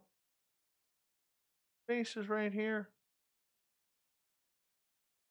Gail, you just want to touch my beard. You want to give it a good yank.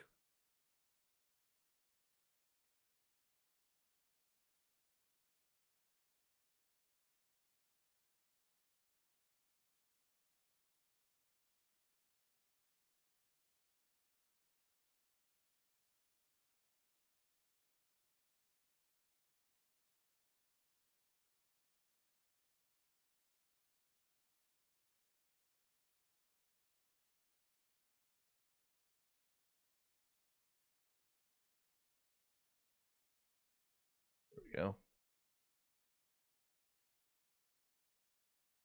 No, you're not going to cut my hair.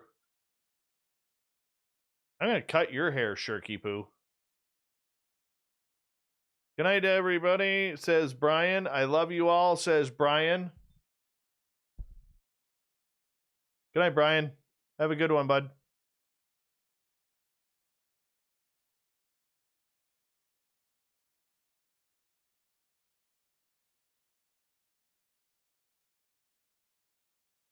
Good night, Chris Mo.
Super Ron's got back hair. He's just announced it.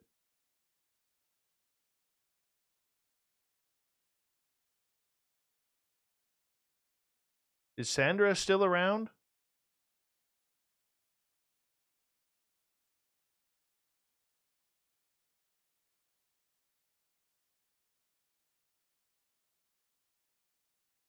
Just curious. Sandra?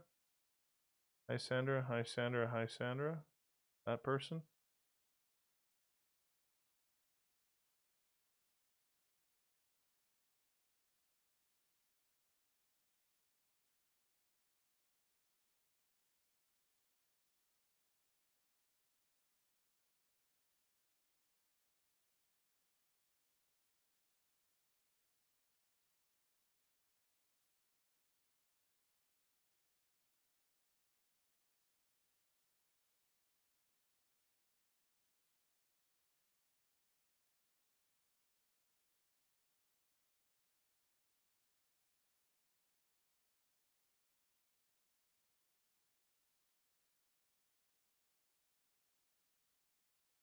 Good night, Captain Shirky Poo.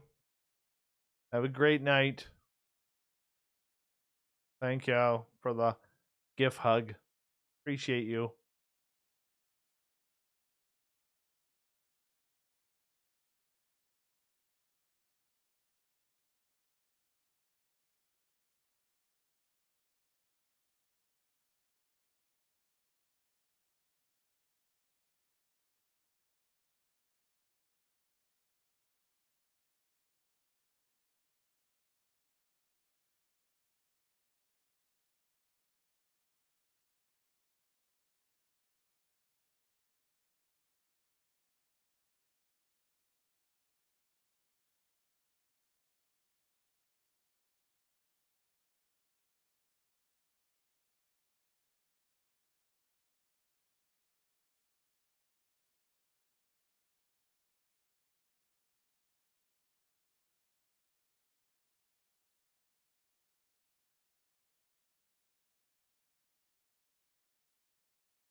Oh, let's see. There they are.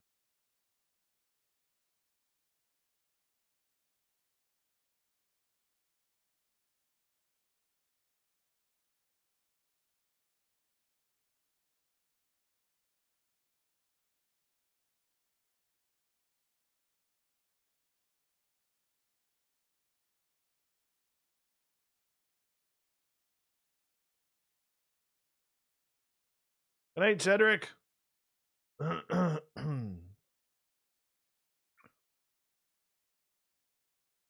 She's quiet in here.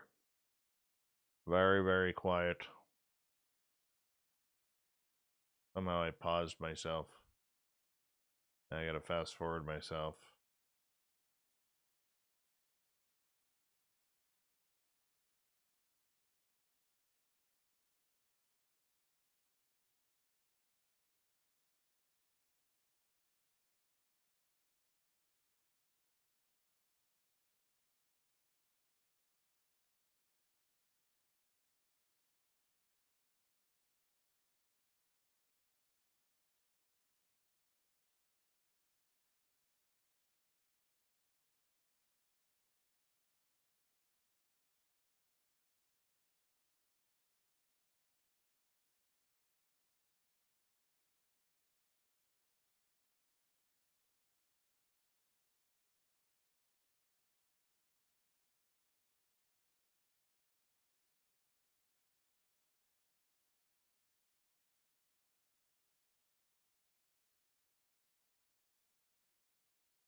No.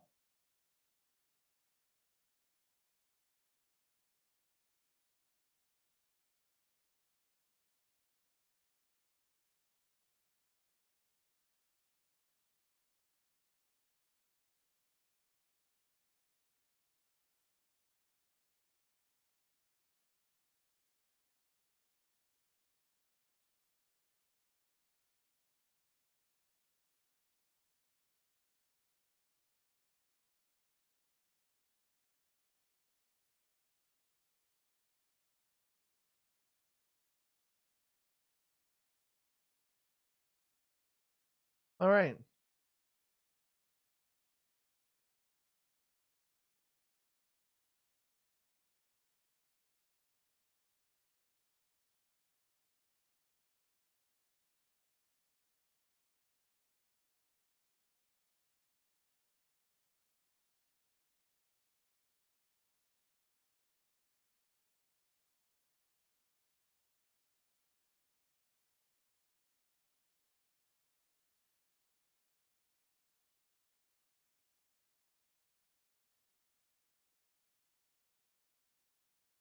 Thanks, Dirty Filth. I'm going to call it the night too here because our editing is pretty much all done here. But thank you guys for a great, great show. And tomorrow night, the legend is back. Our Keith Andrews, the ET Connection. Get ready to get your woo on because that's what we do. Thank you to Chrismo, Kira, Overprotected 1111, Mandingo, Cherry Pepsi Mike, and Cat Chaser for the awesome super chats. Thank you for supporting our show. Thank you for being you guys. And we'll do it all again tomorrow. Take care, everyone. See you, and good night to you. Bye-bye.